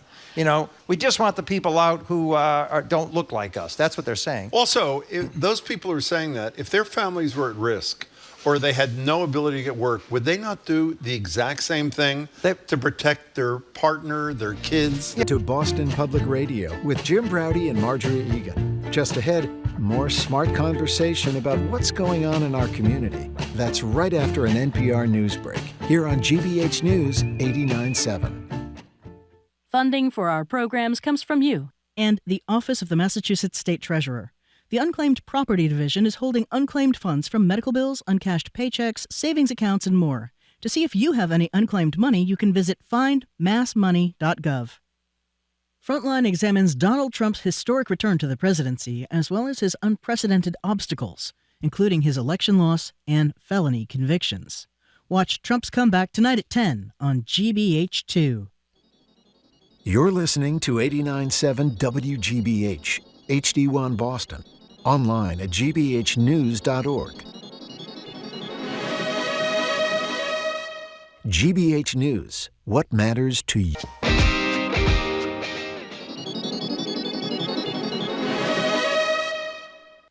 on the U.S. government. Here's NPR's Tamara Keith. Trump is already testing the limits of his executive power, including with an executive order that would end birthright citizenship for the children of people who are not in the country legally or who are in the U.S. lawfully but temporarily. Birthright.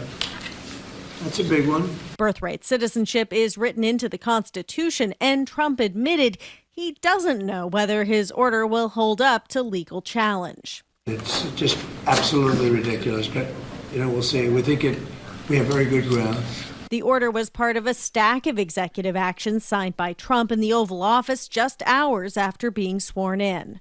Tamara Keith, NPR News. President Trump also pardoned, commuted the prison sentences, or pledged to dismiss the cases of more than 1,500 people charged with crimes in connection with the January 6th insurrection at the U.S. Capitol. When a pro-Trump mob stormed the building during the certification of the 2020 election results, the riots led to deaths and serious injuries, including to law enforcement officers responsible for securing the Capitol. China's foreign ministry says Beijing is concerned about Trump's day one decision to withdraw from the Paris climate agreement. Here's NPR's John Ruwitch. A foreign ministry spokesman says climate change is a challenge for all of humanity. No country can stand aside or go it alone. He says China remains steadfast in its determination to combat climate change, and he says it'll work with all parties to actively address the challenge and promote the transition to a green and low-carbon future. John Ruwitch reporting. A blast of Arctic air is layered over the central and eastern United States. There are extreme cold warnings posted from the Canadian border down to Texas. There are also winter storm warnings from southern Texas all the way to South Carolina. NPR's Debbie Elliott reports the rare winter storm is prompting emergency preparation along the Gulf Coast. Forecasters predict frigid temperatures and historic snowfall in the Gulf South, 5 to 8 inches in New Orleans, for instance, and up to 3 inches in Houston and in Mobile, Alabama. Louisiana Governor Jeff Landry has declared a state of emergency. We may have over 48 hours of constant below freezing temperatures, along with extremely cold wind chills, and what could possibly be near record amounts of snowfall in South Louisiana. This creates a very dangerous situation.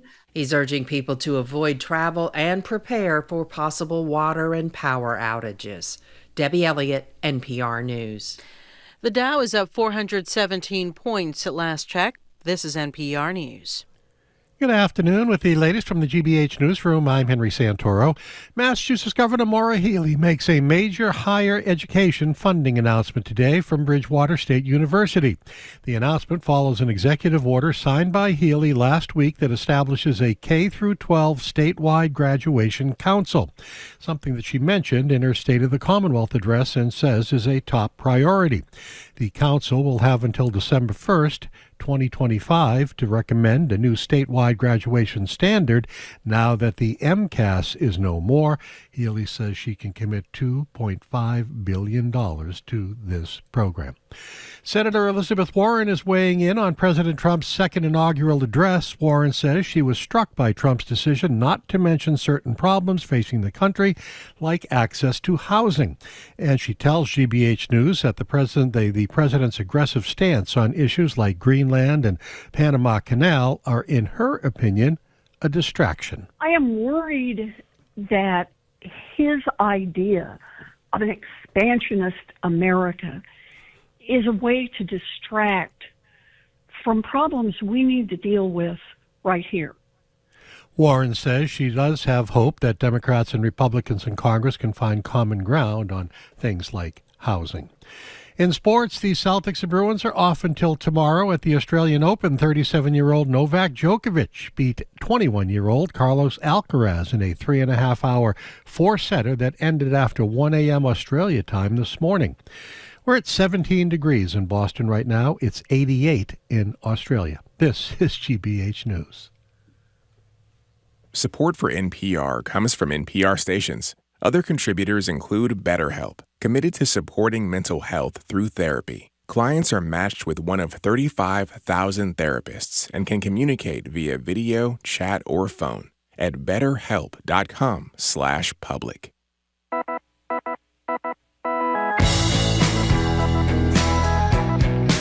He is Jim Browdy. I am Marjorie Egan. Welcome to hour number 2 of Boston Public Radio, 89.7 GBH. We are broadcasting live from the Boston Public Library and streaming at youtube.com/GBH News. We're going to be back here tomorrow and Friday, and we're going to be joined next week by Mayor Wu. Not in person this time because she just gave birth, but on Zoom. Monday on Zoom for a half hour, so we're really looking forward to it. Joined now by David Cash, who as of 11:59 yesterday a.m. became the former regional director for the Environmental Protection Agency's New England office. David is now unemployed. David, it is, I'm guessing, David, it's good to see you. Well, it's good to be here to talk about these things. Oh, thanks. Okay, so President Trump is a climate change denier. That's at least he claims he is. I don't think he believes that either, but he claims he's a climate change denier. Did a lot of bad things yesterday vis-a-vis these executive actions. So what were the big ones that we should be focusing on? Yeah, so there are a whole bunch that put energy at the front. And one could think of this as he's making a big announcement. You know, we're moving backwards from the way that Biden went. But if you look through them all, and there's several. There's one on declaring an energy emergency. There's one on unleashing energy. There's one on offshore wind. There's a through line. Withdrawing from the Paris Climate Accord Thank you. Withdrawing from the Paris Agreement. There's a through line in all of these, and that through line is protecting and supporting and putting a thumb on the scale for the fossil fuel industry. And it's long been known that fossil fuels causes climate change. We know that. The science is crystal clear. That should not be a question anymore. And the question is then, how do we transition into a clean energy economy? And there was a lot of wisdom that many prior administrations have done to move away from fossil fuels. So essentially, what these executive orders are going to do are direct federal agencies to take a whole range of actions in terms of how they do permits and regulations, how they give out funding, some of which are questionable, whether they're legal or not. Some of which, all of which are going to move backwards in terms of moving into the clean energy economy and getting all of the benefits. I've been on this show many times, and you know I've talked about win-win-win situations. We reduce emissions that cause climate change. We reduce local air pollution so kids don't go to the hospital for asthma. We protect those communities that have been overburdened and underserved by even our EPA for decades and decades. We spur economic development, entrepreneurship, innovation, all those kinds of things. And we're moving now into a lose situation where we're going to lose those things. We're going to cede economic development and entrepreneurship and innovation to China and India and Germany. We're going to make sure that people are going to hospitals more, get more cancer, heart attacks, all of those kinds of things. This is the direction that these kinds of executive orders and the kind of policies that the Trump administration is pursuing will go on the table, and they're going to benefit fossil fuel industry. And we're also going to lose money. I mean, as Bill McKibben tells us 3 days ago, and every single month, clean energy is now cheaper than the alternatives being advanced by the guy who's going to lower your bills. You know, you left one other thing off your list. I'd like you to explain what it means. He's ending the EV mandate. Yeah. What is the EV? Well, there is no mandate. There is no EV mandate. What is it that he's talking about? So here's what I think he is. He's encompassing all of the different kinds of policies that are pushing for cleaner and cleaner cars, and some of those kinds of cars are electric vehicles. And so there are regulations that don't mandate anybody has to buy an electric vehicle. They mandate emissions reductions. Lowering greenhouse gas emissions. Lowering greenhouse gas and local air pollution. They provide funding for infrastructure, so charging stations along our highways, in your homes, all of those kinds of things. They provide funding for battery manufacturing in blue states? No. Red states, Kentucky, West Virginia, etc. They support auto workers, auto manufacturers in Michigan and Indiana and Ohio to move into this future. And what's so disconcerting about reading these executive orders is often the reasoning is this sort of backwards, you know, we're going to save costs, we want to spur innovation, we want to level the playing field. All of these kinds of things are language which is actually the opposite. We do not have a level playing field now.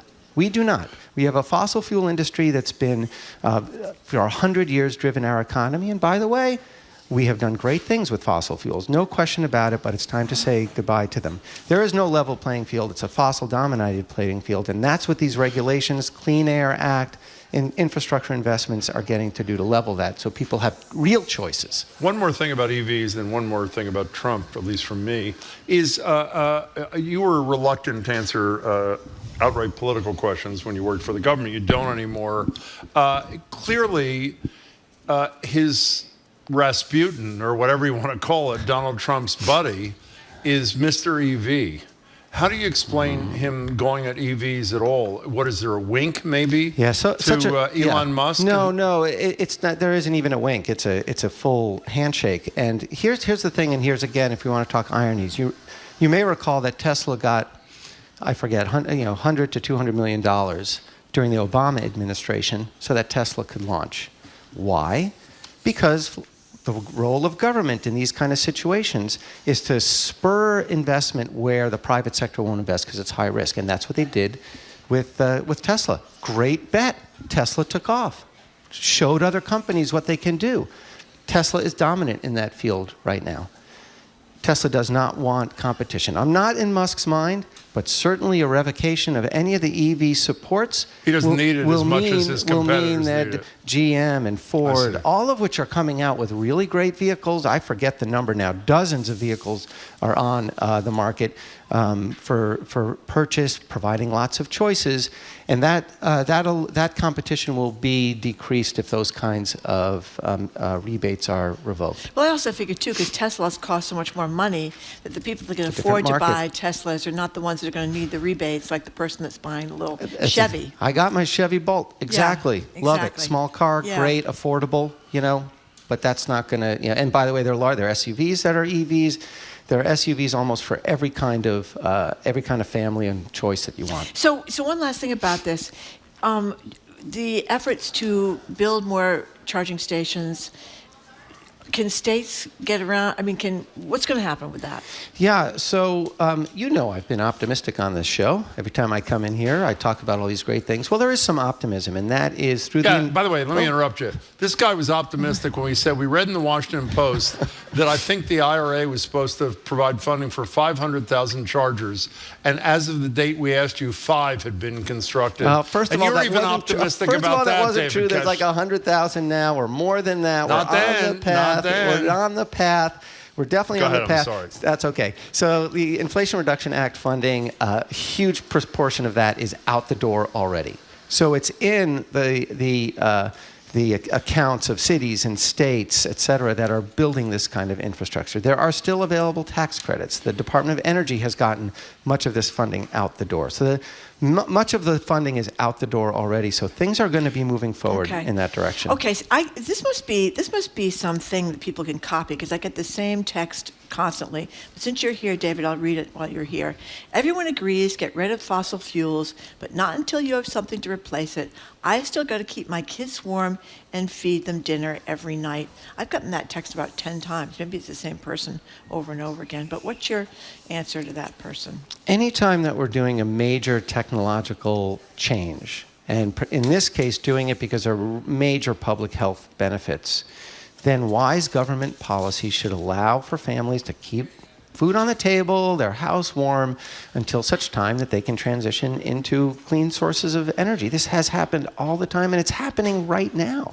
This is not, this is not rocket science. This is good, wise government policy, and that's what the Inflation Reduction Act was designed to do. And by the way, we're still the largest oil producer in the world under Joe Biden. So it isn't like Joe Biden cut off the fossil fuel supply. That's the irony about the energy emergency. We've never produced more than we're producing right now under Biden. No, that is the irony. There is no energy emergency. There continues to be a climate emergency. There's a climate crisis. We know that. We just have to look at LA or Vermont or many places all over the world where we see these impacts. And of course, those impacts are in communities. The ones that get hit first and worst are low-income, black and brown communities, and we know that's an area where we have to focus. We're talking to David Cash. He was the regional director of the EPA for Joe Biden until yesterday. So, as I mentioned before, President Trump says climate change is a hoax, but some of us took some happiness from the fact that Lee Zeldin, the guy that Trump picked to run the EPA, answered these questions about climate change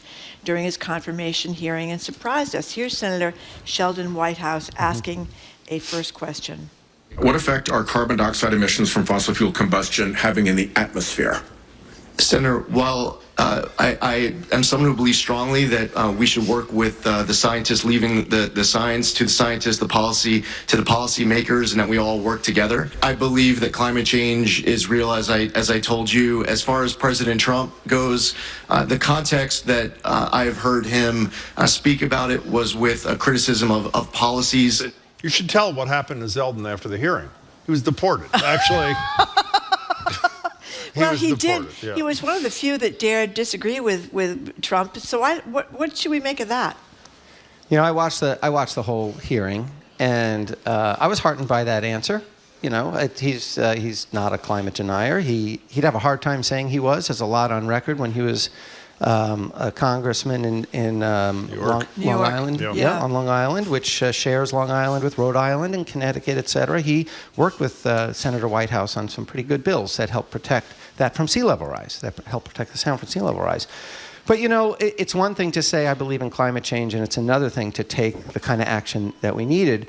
And there was another later quote of his where Senator Markey pulled up a 2016 quote that Zeldin said, which was, quote, this is Zeldin speaking, I believe it's 2016, 2017. There are many different ways that we can be better stewards of our environment. The key is to reduce our reliance on fossil fuels, to become more environmentally friendly, and to pursue clean and green energy. Senator Markey asked him if he still believed in that statement, still stood by that statement, and he didn't really answer the question. Oh. And that seems to be the key here. You know, we have to figure out how to move in a sustainable, economically efficient, cost-effective way so people like you described can move into that future safely and securely, not worry about heating their homes, but we need to get off our reliance on So I fossil asked you this fuels. before we went on the air, but, you know, Zeldin knows what's happening. Climate change is happening. People that run Exxon and Chevron, they all know. I mean, Exxon has been lying about climate change for years, as we know. They have houses. They have children. They have grandchildren. You told me it's just all about the almighty dollar. So they want to lie to us and fool us and screw us, basically, to make more money. Well, that was definitely not the terms that I used.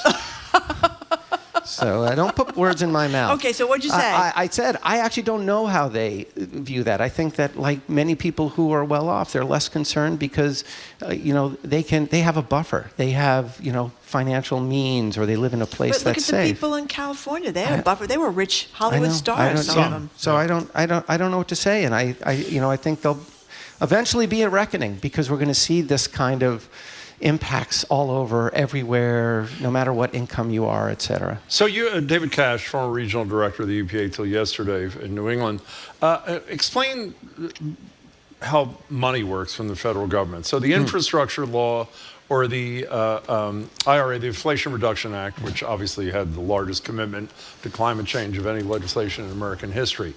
I understand, I think, that if the check is already cashed by a state or a jurisdiction, I assume the feds aren't getting the money back. Two corollary questions. The money's committed, a commitment has been made, let's say, to Governor Healy in Massachusetts, or to Governor Ayotte in New Hampshire, whoever.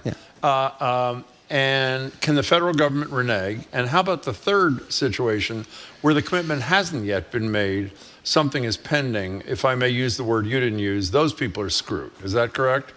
So let me take them backwards, and then you'll remind me what the first one was. So if money has not gotten out the door, you know, maybe there've been discussions about money, or perhaps they're in the early phases of a grant, but the money has not been allocated out the door, then then the government can not let it go out the door. What if there was a formal commitment made? It depends on the commitment, and it depends on what kind of contracts. And what's interesting, in one of the executive orders, the one on unleashing energy, it says, any contract or agreement between the United States and any third party, or on behalf of entities or programs abolished in an above sentence, shall be terminated for convenience or otherwise as quickly. It says as permissible under the law. I'm not sure that's permissible. I mean, there's a whole I'm not a lawyer. Contract law, you sign a contract and you have to stick with that. So all of the dollars that have gone out the door, that have gone to states, that have gone to municipalities, that have gone to community-based organizations, should be relatively safe. I have no doubt that the president is going to attempt to do things, and his staff and the agencies are going to do things that are extra legal, illegal. So I'm not quite sure. But I'm pretty confident that states who have funding, we've all across the country, states have gotten, tens of billions of dollars of funding. And I know that Senator Capito, the chair of the Environment and Public Works Committee, has said publicly that she doesn't have an interest in pulling those funding back. Okay, so our primary listenership is New Hampshire, Rhode Island, Massachusetts. What's at risk that those three states are wind farms dependent off the coast upon, in your Cape estimation? Cod. So here's the large scale. Again, all the funding should be secure. What I think the New England states have to risk is lost opportunity. We see clear pullback from the development of the clean energy economy. We think about Greentown Labs. We think about how many universities are within 100 miles of here, 150 universities, many of whom have very active labs and clean tech incubators, all of those kinds of things which create jobs, et cetera. We're going to see a diminishing of that because there won't be federal support, nor will there be the kind of certainty in the market, right?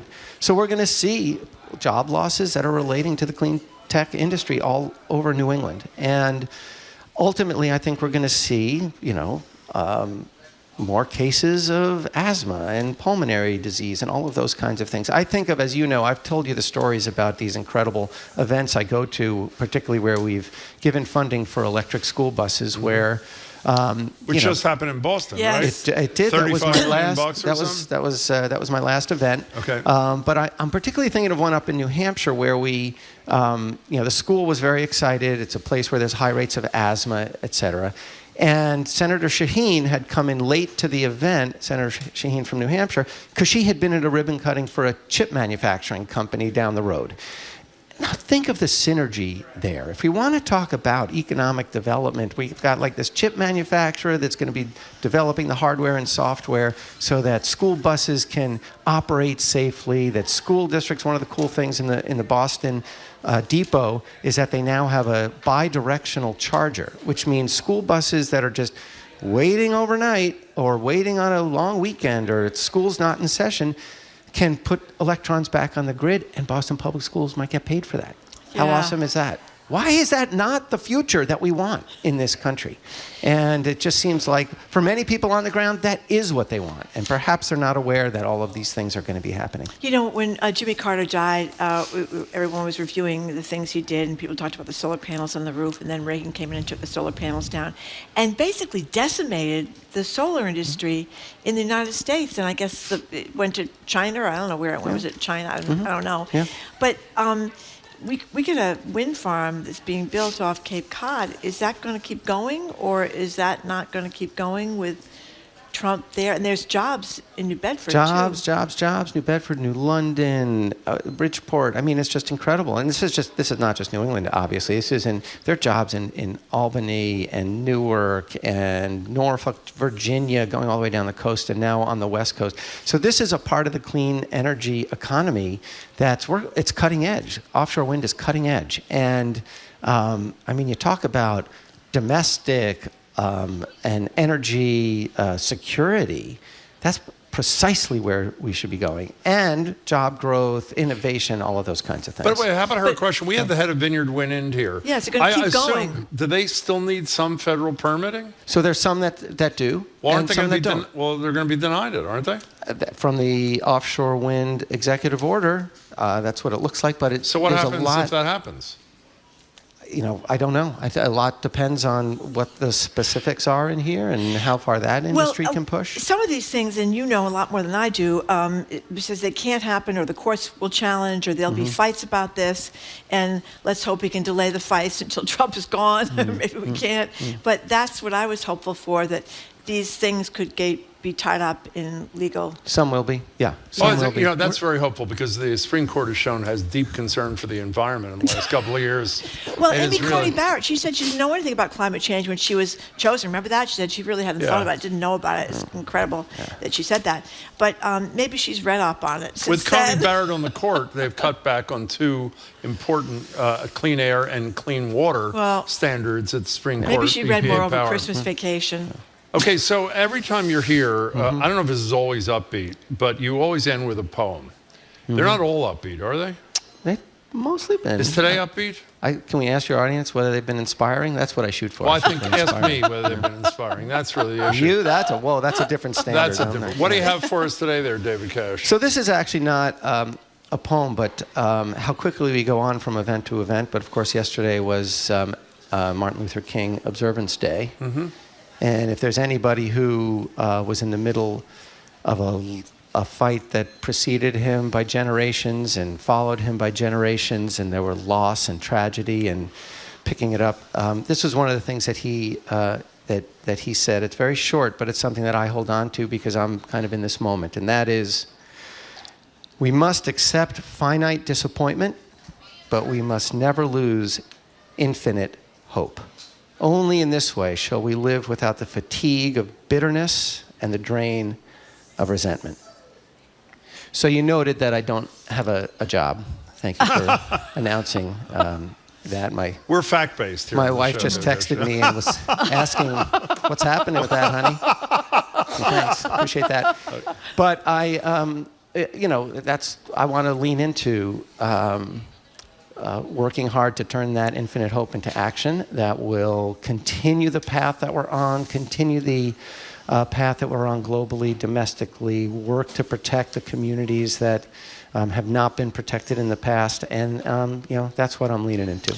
Okay, I have this drives me crazy because I get these texts all the time too. So before you go, are you going to read this top text? Yeah, I am. Please, not about plastic recycling. It's not about plastic recycling. And we get them by the dozen. What happened to global warming? It's so cold today. I really can't. Could you please explain to that texter, briefly, what they need to know? Yeah. Global warming was a misnomer. It's climate change. So all of the CO2 and other gases that are changing the climate, change it so that things are more swing much more wildly. We're going to get hotter summers and potentially colder winters. Extremes. We're going to get extremes. So yes, it's still winter in New England, texter, and we're going to have really cold days. That's just going to happen, and we're going to have super hot days. It's just all the evidence is clearly there that the extremes are going to be way, way worse. David Cash, good luck. You've done wonderful work here. We hope you find another place in the environmental world soon. That was your wife I just spoke for, not me, but me. Thank you very David, much, thanks so much. David Cash. We've been speaking with David Cash, former Regional Director for the Environmental Protection Agency in New England under President Joe Biden. Up next, more on the inauguration of our new oligarchy and a lot of local stuff with Boston Globe business columnist Shirley Leung. You're listening to Boston Public Radio 89.7 GBH, live from the Boston Public Library and streaming at youtube.com/GBH News.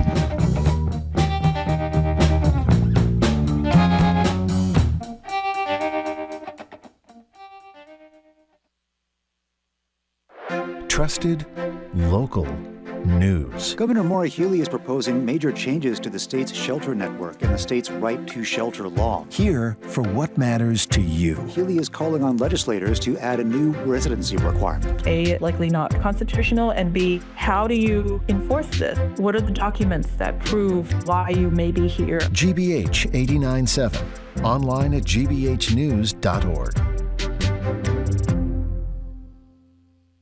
Our programs are made possible thanks to you. And Comcast Business, committed to providing connectivity for your business with network and cybersecurity solutions. Comcast Business, powering possibilities. Restrictions apply. To learn more, you can call or visit comcastbusiness.com. And the Museum of Science, the heart of New England. Their giant screen production is narrated by Uzo Aduba and Mindy Kaling. You can see it now in the Mugar Omni Theater. Tickets and more information at mos.org.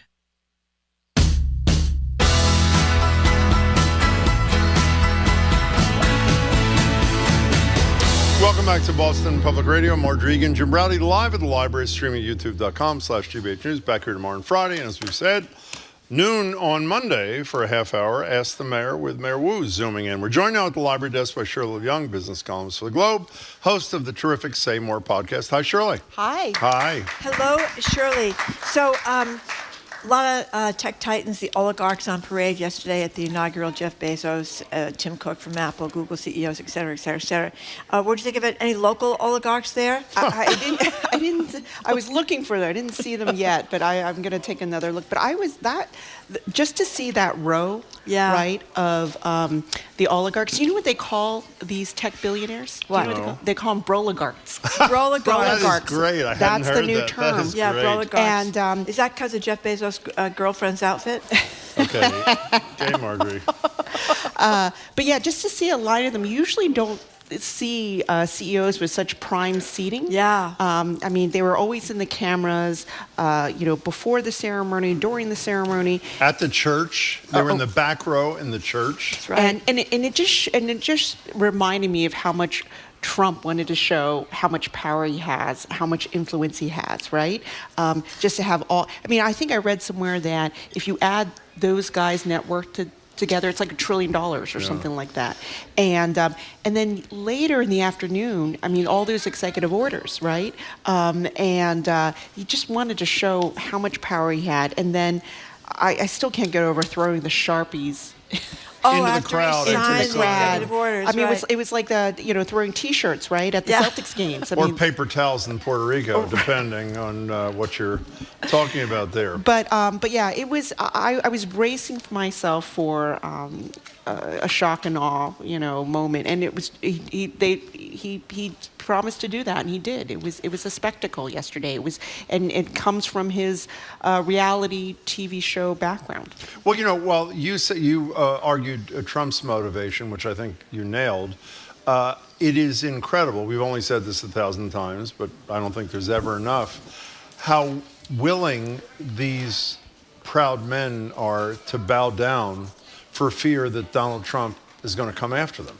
And I understand your job is to protect your business and your shareholders, but the turnaround almost overnight, particularly by a Zuckerberg kind of character, who in a week, hate speech, fact-checking, DEI, all gone like in a nanosecond, and then criticizing Joe Biden on Joe Rogan because that's like the gold standard. Then Donald Trump's going to hear it, and he'll be favorable to what. I mean, it is staggering. Right, and we should mention that. I mean, it was not just yesterday. It's in the month before, right? All of them flew down to Mar-a-Lago to have dinner with Trump, to kiss the ring of the king. It's really striking. Can I add a name to that list? Someone, Marjorie and I was asking me about this during the break earlier on. She said, well, one good thing or something like that. You said, well, Bill Gates hasn't been there. I saw a Bill Gates interview I'm so disappointed. over the weekend, and I think it was with the Wall Street Journal report. I'm sorry, I'm not sure who it was, but it was him, talking about how he had a multi-hour meeting with Donald Trump, and how happy he was by how much they had common interests. I think it's about world health or something. Bill Gates, Mr. Climate Change. Exactly. And how Trump really got it. And how collaborative they appear to be. Not him, on so many issues. So some obviously are higher profile by showing up. Gates did not show up as far as I know. But he's apparently on board too. I mean, it's not, though I do have to say that, I mean, it's twofold why they're cozying up to Trump. I mean, yes, they don't want to be, they want more favorable business conditions, but also, and they don't want to be on his bad side, but they also want to they definitely want to get something out of it. Of course, they want. They're as transactional as Trump is. Right. I mean, they don't want they don't want AI to be as regulated.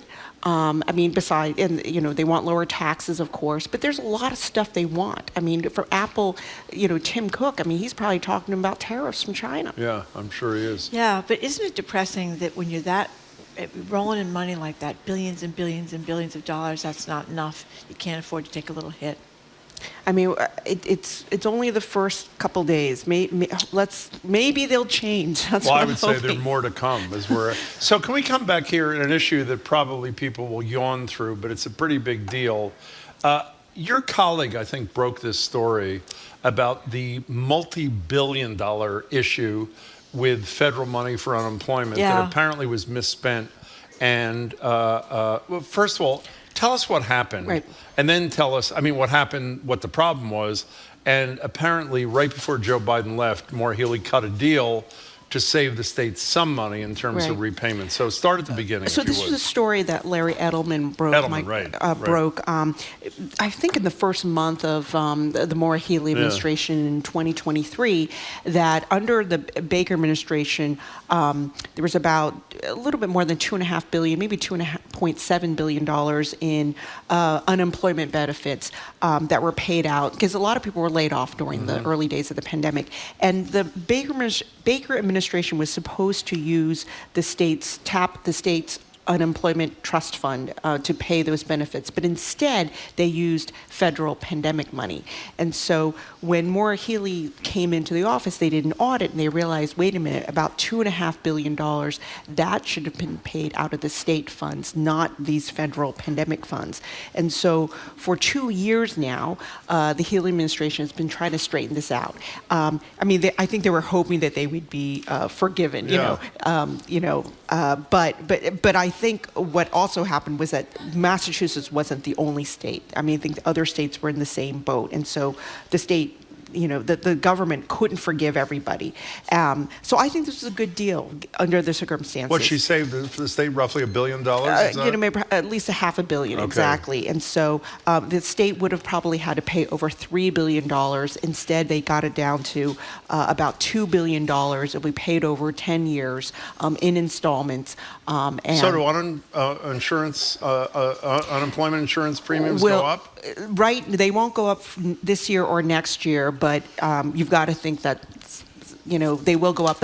But employers have squawked about this. They were hoping for a different outcome. They were hoping that the administration would maybe tap more of the rainy day fund taps because unemployment is pretty high right now. I guess the rate, the what do you call it, the taxes that they pay, and so they were hoping for a break, because the unemployment fund did get spent down, so they're going to have to. But employers are also hoping that this is an opportunity to reimagine the unemployment trust fund, make it more sustainable. Because right now the state pays, I think, the highest or some of the highest benefits in the country right now. Yeah, there was a lot of pandemic fraud in unemployment too. Remember all those stories about people that were getting unemployment as masquerading as somebody else? Yeah. But can we be clear? That's a really important point. No one, I think, correct me if I'm wrong, is accusing the Baker administration of intentional wrongdoing. They just screwed up. And when I think it was audited, just a screw up. Yes. The government has to pay something back. Okay. So we're talking with Shirley Leung, business columnist for the Boston Globe. We mentioned that we talked about this a few minutes ago with Jeffrey Thielman. He works with immigration issues, and we were talking about how many people that work in kitchens, back rooms, bakeries, restaurants, whatever, are undocumented.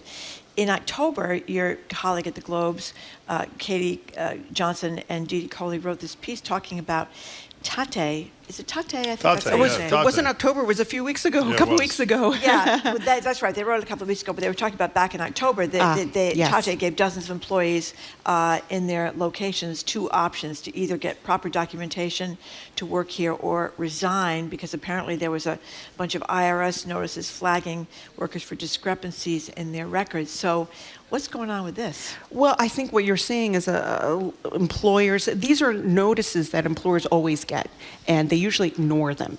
But with the Trump administration coming in, actually here right now, it seems like bad things would happen if you had undocumented workers on your payrolls. And so what you're seeing is some employers trying to get ahead of it, saying if you can't prove you have a Social Security number, let's say, you're going to have to be let go, and people end up resigning. But I assume if there were a lot of followers of Tate, you of all people would know about it. There isn't like a rush to say, oh my God, Donald Trump and Tom Homan, his czar, are coming for my workers. It seems that the they Tate made a decision, people, right? They made a preemptive decision, which most other businesses that have undocumented employees are not making. Have not done that so far. So, I don't know what the situation particularly is at Tate, but they decided to as a preemptive move, so they won't be in the crosshairs of the Trump administration. They decided to tell these workers, if you don't give us proof, you're gone. And so I think the worry is that because Tate is out there doing this, that we're going to start to see other employers do the same thing. Yeah, I would imagine a lot of the people do not have Social Security cards. Well, some of them, yes. And so some of the, I mean, the thing is that employers, especially restaurants and kind of the lower wage, workers, the workforce, I mean, a lot of people don't want those jobs. And so it ends up being undocumented immigrants who take those jobs. And the employers they need those employees. So let's talk about intrigue. There's a mayor's race coming up. Well, there may be a mayor's race. Let's start and work backwards. Josh Kraft. Well, there's definitely a mayor. Well, no, there is a mayor running for re-election. But as of the moment, she has nobody running against her. There are reports as recently as today that in February, which is next month, I think. Yes, it is, of course. Josh Kraft, who is the son of Robert Kraft, who has run the Boys and Girls Club for years. Now I think he runs the Kraft Family Foundation. Correct. Is about to announce. How much do you know? Oh, I think I've been writing about this for months. I think that do you know it for a fact, or you just hear people say? No, I mean, I haven't heard from Josh Kraft. Hasn't called me up and said I'm running for mayor. But I think in December when I did a Josh Kraft column in December, and at that point, I was like, he's definitely in. I mean, I didn't know for sure, but I was probably like 95% sure that he is planning to run. It was a question of not if, but when he would run. And what is he, I want to get back to Mayor Wu, obviously, because he wrote a really interesting piece about her giving birth being a non-story for the most part, which I think is accurate. I know we don't know this from Kraft yet, what's the argument from Kraft? What's the likely argument from Kraft as to why Mayor Wu doesn't deserve a second term? Because the bike lanes are a pain in the neck, or what? That could be the deciding issue. That may be an issue. I mean, I think he will look at her record. What did she run on 4 years ago, and what did she achieve? Did she fix Boston public schools? Oh my God! We've been hearing about fixing public schools since Ray Flynn was the mayor. I think it's fair to say no one has done it. Right. And no incumbent has been voted out. Tom Menino had 20 years to do it. Right. I mean, did she free the T? Where is she on the Green New Deal? Where is she on blowing up the Boston Planning and Development Agency? Now, those are really big ideas, and maybe you can't. And did she accomplish all of them? No. Did she make progress? Probably. She's also had some, other controversies. Maybe we'll talk about White Stadium. Whether the city should spend close to $100 million to renovate that. So I think he will run on her goals. Did she achieve them? And if her vision remains the right one for the city of Boston. Well, you wrote about one of the issues that could arise in this campaign, her failed effort to get the legislature to buy into her property tax shift, which would have increased somewhat the burden on commercial property taxpayers and diminish, or at least reduce the increase for residential renters and homeowners. And you concluded, and I thought a really interesting piece, that even though she lost the battle, she may end up winning the war with the voters on that. What was your thinking? I mean, look, she tried to do the right thing by her residents to keep the increases in check. I mean, the property taxes will increase for homeowners because their property values went up, but she lost because she fought with the Senate. The House liked her proposal, but not the Senate, and she lost. And so my thinking is, at the end of the day, she tried to do the right thing. She just didn't win. It'll be interesting to see how Josh Kraft spins that. He could spin it as Mayor Wu does not have a good relationship with the legislature. She does not have a good relationship with the business community, because the business community was, she had struck a deal with the business community, because the reason why home properties are going up is because commercial property values are going down, and the way taxes are calculated in Boston. And so the business community had struck a deal, a compromise, but then rescinded on it. Yeah. And I think it's because they don't have a very good relationship. So let's talk. Can we talk about your piece about Mayor Wu's pregnancy being giving birth being a non-story? Yes. What'd you write? Yeah. Well, if you think about it, we had this historic moment, right? We've never had a mayor, pregnant, a sitting mayor, and it's very rare across the country. A couple of mayors, yeah. And of this size. And if you think about it, she just went along and pretty much went to all the tree lightings, her schedule. She other than the week that she gave birth, she kept her appointment here, Yes. right? Yeah, she was scheduled the day she gave birth to go to some place in your story, I think at noontime, or ribbon cutting or something. Right. So what happened was on Friday, her schedule comes out, and I knew her due date is January 15th. So her schedule comes out the Friday before, and on that Monday, I looked at, she was supposed to schedule for a ribbon cutting. That was the 13th, 2 days before her due 13th. date. Right. So I said to my editor, I'm gonna go because I know the restaurant, that the restaurant got one of these new liquor licenses. I know the owner, and this is probably the last public event that we will see Mayor Wu at. And so the ribbon cutting's at 12, and I think around 11 o'clock we all got, her schedule changed suddenly. I was like, oh, she must be in labor. And I texted someone, it's like, yeah, I think she's in labor. And so back to property tax relief, that morning, I think, 8:30 in the morning, I think there was a note sent out about her new tax relief proposal. So the whole piece was like, wow, she sent out a new tax relief proposal in the morning. If baby Mira had just waited a few more hours, she could have, Mayor Wu could have also made the ribbon cutting as well, But she got on. When did she get on the phone? The January. Oh, we have a sound. We have a little sound. Monday she gave birth. Tuesday was her birthday, and I'm 90% sure Wednesday we had no idea she was going to call in, but she did. Here's the sound from that call, the surprise call to our show during a conversation we were having with listeners about parental leave. Hello. Hi, Jim and Marjorie. Congratulations. And here she You gotta is, be Michelle kidding. Wu. Our staff just told us that the mayor called us on the same number that all the callers call in on, as opposed to the hotline. And I did not get through. I like 3 or 4 times. I wanted to hold you all accountable for once. I was like, I'm going to keep track. That's right. She said she was nursing the little baby Mira, and not she crying, which is great. Yeah, not crying. So but my favorite line was it first time? Long time, first time. Yeah, long time, first time. But I thought it was great because to me, and I think you wrote this, or if you didn't, other people wrote it.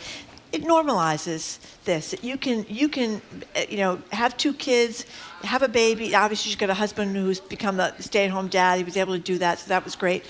And run a city this size. Right. I mean, that's what I loved about this. Right. That if we didn't really the media did not make a big deal out of her pregnancy, which was very different from Jane Swift. Oh my God. And when you look at the clip, so Jane Swift was the governor, and she was pregnant with twins. This is 2001, and I was really shocked. I mean, reporters were reporting on her morning sickness. That's right. They were questioning how much chocolate milk did you have with your babies? Is that coffee decaf? Yeah. Because you're not supposed to have caffeine, or limit your caffeine intake when you're pregnant.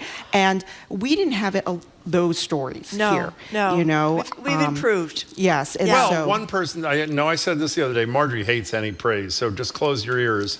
Every reporter and columnist in town was trashing her for the helicopter thing to get home Jane to her Swift, kids. yes. With one exception, I have to say, because you deserve praise for this. Thank you, Jim. You did not fall prey to that BS because about a mother who was also governor who wanted to make sure. But think about it. She had a 3-hour commute, right? Right. Her first baby is only a few months old, is running a fever 104 or something like that. You know how you'd be in a panic. Right. If you had a state police helicopter at your disposal, you might too have said, rather than driving home for 3 hours to my baby. I think it was like Thanksgiving weekend too, or something crazy like that. Yeah. I would have taken the helicopter too. Oh, well, you wrote that. Yeah.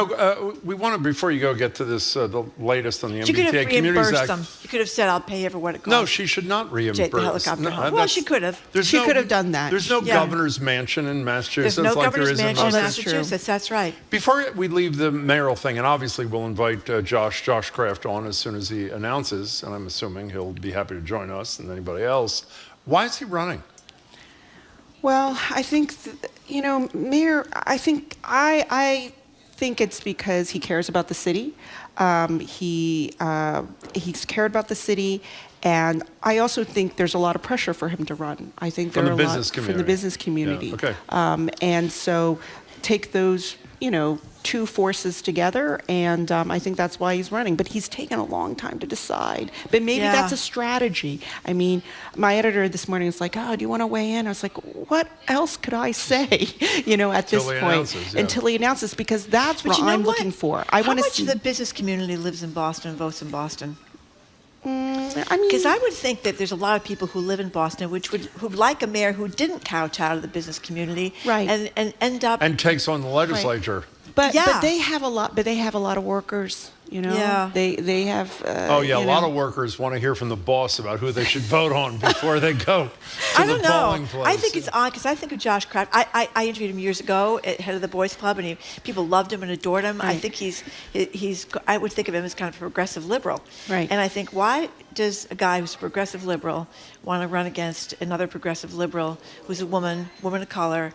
And maybe you'll ask him that in 2 weeks. Because he thinks he wins. He thinks he has a shot. But he has a shot. Having watched a lot of mayors in Boston, I've been around forever, very few of them have stood up to the cops, to the firefighters. We'll see what she does about closing these schools. I mean, how many mayors have been trying to close schools? They never seem to close any schools. Right. She has chutzpah. Right. And I think that's a quality which I find interesting as a woman that some of these other mayors didn't have. So I'm at this point. I'm looking at.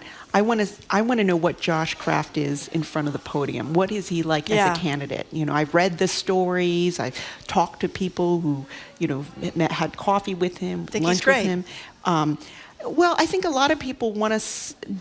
He doesn't strike you as a politician, so that's why I'm very curious. What is he like as a candidate? I don't know. And if Mike Vrabel doesn't do well with the Patriots, it may doom his whole. Yeah, he's not in charge of the Patriots. Well, he's got the same name. He's going to be thrown in with the same barrel. Before you go, we're running out of time. Do you have a podcast pending or?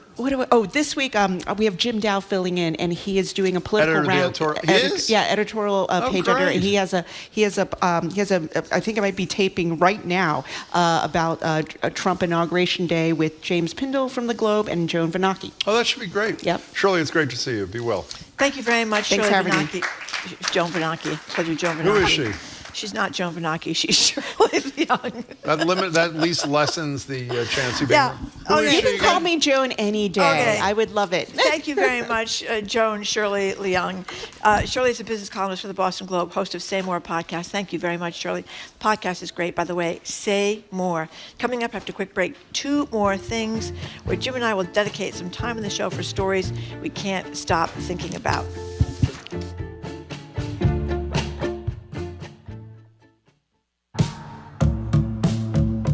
President Donald Trump has returned to power as the nation's 47th president. He promises a raft of policies targeting immigration, gender, energy, and more. I'm Elsa Chang. Join us as we unpack Trump's first full day in office on All Things Considered from NPR News. Today at 4, here on GBH News 89.7.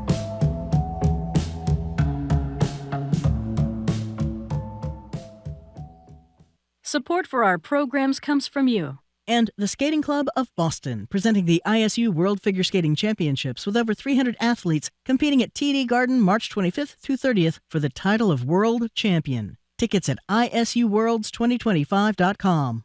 And Celebrity Series of Boston, presenting Counterpoint, a collaboration between pianist Conrad Tao and tap dancer Caleb Teicher, live at Boston Arts Academy on February 7th and 8th.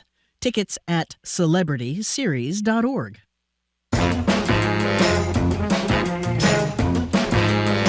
Welcome back to Boston Public Radio. Marjorie Egan, Jim Browdy, live at the library, streaming at youtube.com/GBH News. It's time for our news segment. We're calling it 2 More Things, where Marjorie and I dedicate a couple of minutes to something that didn't fit into the rest of the show, but matters to us. What's yours, Marjorie? Well, apparently this was in the Globe magazine in September, but I didn't see it till it was on their little TV show that they do in the morning. Yeah. Story about this dog lawyer. His name is Jeremy Dog Cohen. lawyer? Well, he also does. He represents horses, pigs, chickens, turkeys, turtles, snakes, iguana, and a parrot, as well as dogs. But he made a great point. He had in his family a dog that was a biter, and the town wanted to have him euthanized because that's what usually happens if somebody bites a dog and the dog gets caught in the action. It was a German Shepherd. People a lot of times are afraid of German Shepherds, and he decided that why should that happen? The dog had no due process. The dog there wasn't any trial to kind of interview witnesses and find out what was really wrong with this dog and why the dog was biting. And often, like in this case, or in another case with a dog called Scooby, the problem was the dog had crummy owners who hadn't trained the dog as well as they should have. So you hire this guy, and he goes and argues before the town officials, so your dog is not euthanized. You have to send the dog to dog school, or you have to go to dog school, or something like that. His whole practice now is about representing dogs. And one of the biggest I thought you said dogs and pigs and goats and whatever. Well, he also represents those. Okay. But he doesn't have as many iguana cases. He's got an as he animal has practice. dog Okay. cases. And one of the biggest parts of his practice is custody cases for dogs. When You mean like a divorce kind of thing? couple is living together or they get divorced and they've got the dog and who's going to get the dog and what is the visitation. So out there, if you have any problems with your dog, Jeremy Cohen is the guy, and he seems like a very nice guy. And if your dog is on the verge, after having led a life of crime, of having to pay the price, Jeremy Cohen can step in and rescue your dog. Okay, well, speaking of due process for dogs, can we talk about due process for human beings? There are a ton of articles, and we talk about on the show, how do the Democrats climb back into the proverbial ring and become players again? And apparently, some Democrats in the Senate have decided the way to do it is to adopt a Republican agenda violating the due process of the people affected. I'm talking about this Laken Riley bill. Laken Riley, everybody knows, was this young nursing student in Georgia who was killed by an undocumented person.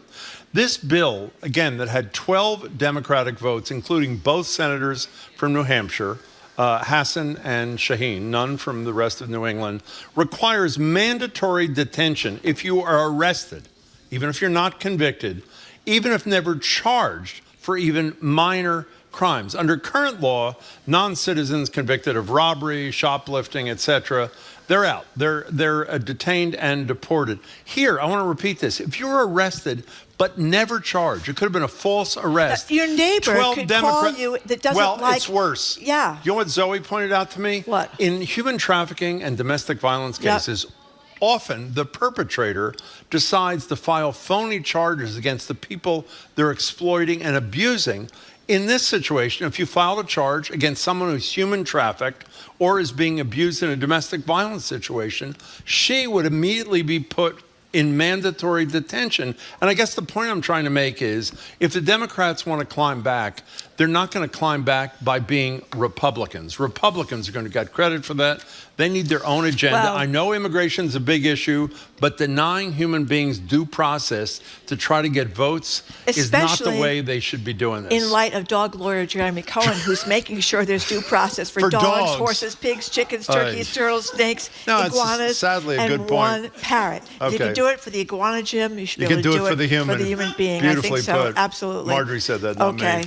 We're done. We're done with that. We're done with that. That's Yes, right. we are. After the new news, it is back to politics. The pride of Dorchester, CNN's John King zooms in. We're going to talk to him about what GBH brings you coverage on a wide range of information so you can stay informed and engaged in our local community. We depend on listener contributions to keep this quality reporting going. Support your listening by pitching in at gbhnews.org. Support for GBH comes from you and Boston Medical Center, committed to delivering medical excellence that empowers all patients. Learn more about how BMC's team of experts is rewriting healthcare for cancer, sickle cell, and beyond at bmc.org. And Explo. From comedy to veterinary science, Explo's summer program helps middle schoolers find their spark. Day and overnight options at explo.org/summer. Priority deadline February 15th. You're listening to 89.7 WGBH, HD1 Boston. Online at gbhnews.org. GBH News, what matters to you? GBH live from the Boston Public Library.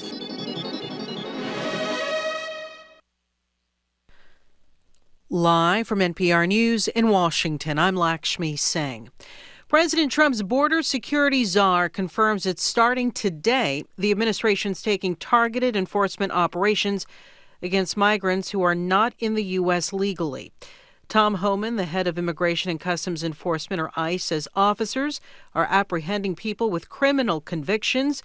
But in an interview with CNN, Homan suggested migrants without criminal convictions could also be detained. When we go find our priority target, which is a criminal alien, if he's with others in the United States illegally, we're going to take enforcement action against him. We're going to enforce the immigration law.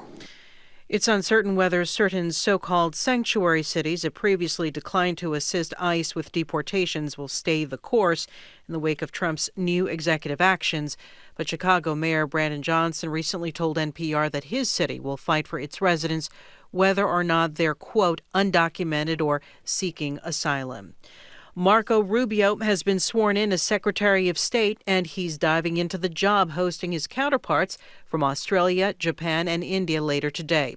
Here's NPR's Michelle Kellerman. After a 99-0 confirmation vote, Rubio was sworn into office by Vice President Vance. Rubio is vowing to ensure the State Department under his leadership is focused on making America stronger, safer, and more prosperous. One of the primary goals of American foreign policies is the promotion of peace. Of course, peace through strength, peace and always without abandoning our values.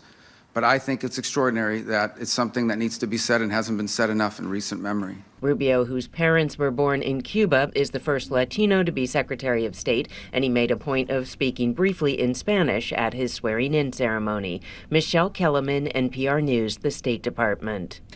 Israeli forces have begun a new operation in the Jenin refugee camp in the occupied West Bank. Palestinian authorities say at least 6 Palestinians were killed in a strike and 35 wounded. NPR's Kat Lonsdorf reports from the West Bank. The violence comes in the first few days of a ceasefire in Gaza. Israeli Prime Minister Benjamin Netanyahu's office called it a, quote, significant military operation to combat terrorism. It said the name of the operation is Iron Wall, and the goal was to, quote, strengthen security in the West Bank. Jenin has long been a militant stronghold and the focus of many Israeli military raids since the war in Gaza began. Many Palestinians here worry that the Israeli military may shift focus over to the West Bank now that there's a ceasefire in Gaza. Meanwhile, dozens of Israeli settlers wearing masks burned and damaged property in a Palestinian village over the weekend, according to a statement from the Israeli military. The military says it was deployed to disperse the attacks. Kat Lonsdorf, NPR News, Ramallah. The Dow is up 425 points. It's NPR News. Good afternoon. With the latest from the GBH Newsroom, I'm Henry Santoro. We're just getting word that the last surviving member of the band, Garth Hudson, has died at 87 years old. Massachusetts Governor Maura Healey is pushing for new legislation aimed at modernizing the state's public colleges and universities. From our higher ed desk, GBH's Kirk Carapezza has more. Speaking at Bridgewater State University, Healey introduced her $2.5 billion proposal, calling it the biggest infrastructure investment for the state's four-year universities and community colleges in decades. A lot of our public universities and colleges haven't really been invested in a major way since the time many of them were built, which is before I was born, which is a pretty long time ago. The governor's plan would fund new labs, classrooms, and mental health facilities, all aimed at helping public colleges serve students better and keep Massachusetts economically competitive. The governor also says the proposal would create about 15,000 construction jobs. Kirk Carapezza, GBH News, 89.7. New England Patriots Foundation President Josh Kraft is this close to making an announcement that he is running for mayor of Boston. According to Politico, the son of Patriots owner and CEO Robert Kraft and two people have spoken with Josh Kraft recently, say that he is eyeing early February for an official announcement. The report also says that Kraft advisors were recently spotted looking at offices in Nubian Square to serve as a home base for the campaign. Kraft already has some ties to that area. The Urban League of Eastern Mass, where he serves as board chair, is headquartered there. This is GBH News. Support for NPR comes from NPR stations. Other contributors include Made in Cookware. Made in Cookware is crafted by chefs for chefs and designed for restaurants and home kitchens around the world. Their cookware can be found at madeincookware.com. This is NPR.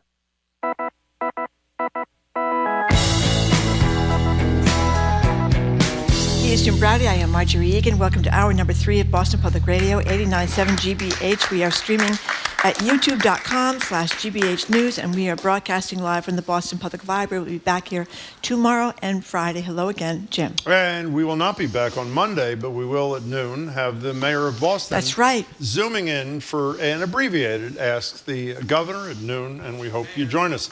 We're joined now on Zoom from Washington by CNN's chief national correspondent, John King. Hey there, John. Hello there. Welcome to day 2. Day two. I know. Day 2. Seems never, like never day 200 is moment. what it seems like, yeah. But we're going to divide yesterday into 2 parts, talk about the event itself and later the executive orders. So what do you think of the indoor event and all that was involved there, the speech, et cetera? Well, there's a lot to unpack there. Look, I think that a lot of people listening might not like this, but I think any president, anybody who wins, deserves their parade, deserves their celebration. And in some ways, again, it's a nonpartisan magical moment, right? It's what we do, and our example to the world that we have contentious elections and we have a peaceful transfer of power. We didn't have that 4 years ago. Same people involved in different roles. So I do think it was a good thing for the country and a good thing to set an example for democracy to have it yesterday. And the president won the election, and he was entitled to his mini parade and all of that. And I think the organizers, whether it's the Trump people or the city of Washington or the other people who had to make this happen on short notice when they moved it indoors, good for them. Then you see, I think, we talked about this a lot during the campaign about, I think one of the fundamental problems for the Democrats is we did not have an active president because Joe Biden was so unable to communicate regularly to the American people because of his decline. I think you see there's a lot of policy changes to talk about, like night and day, but I think you see the ever-present president again. And I think that helps Donald Trump. You don't have to support Donald Trump, but the American people are seeing their president again. Now, they will judge him based on what he does, not just that they see and hear from him a lot. But to me, that was the most remarkable difference, that in a snap, suddenly Donald Trump is speaking at the Capitol, then speaking to the overflow crowd, then he's speaking at a rally, then he's signing executive orders, then he has reporters into the Oval Office while he's signing more executive orders, and he's talking and he's moving, and then he's out and he's active at 2 or 3 of the balls. We just haven't seen that in a long time. And he's 78 years old. Statement. Maybe we should all eat more cheeseburgers. I mean, he seems to be doing well with the Diet Cokes and the cheeseburgers and the fries, huh? And so, look, the policy changes are dramatic. I'm about to make what's a bit of a snarky joke, but it's an example of we need to watch what he does and we need to read the paper very closely. And we went through this for 4 years. It's not so much what he says, right? We are now 9 minutes past his deadline to end the war in Ukraine. Remember, as a candidate, Donald Trump said he would do it in 24 hours, right? And so we're an hour and 9 minutes past his deadline of doing it in 24 hours. And again, I don't say that to be a jerk. I say that to point out that Donald Trump says a lot of things that are meant to stir conversations, meant to frustrate his critics, meant to inspire his supporters. And we need to focus on the details. In the last 24 hours, there's been a lot, right? There's a lot flying. All those executive orders, all the other things happening, now full Republican control of Washington. So you can get whiplash, you can get dizzy, you can get distracted very easily. I think the challenge for our business is to take it slow, take it methodically, and analyze the details, not just the sweeping statements. We started today's show by talking to the listeners about one executive decision that actually surprised me in its breadth. Most of the things he did, TikTok, action, at least amorphous action on the border, climate issues, has in most cases majority support, a big majority, some modest majority. One thing that has nowhere near majority support was a broad pardoning of roughly 1,600 insurrectionists, particularly the most violent ones like Enrico Tarrio and Stuart Rhodes, Oath Keepers and Proud Boys.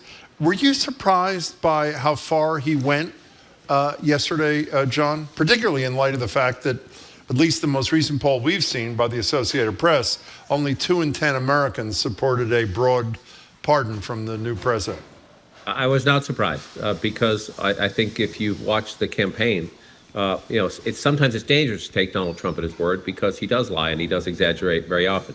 On this issue, he was quite consistent. There were a lot of people in his own camp urging him to draw a line at violence, to draw a line at attacks on law enforcement officers.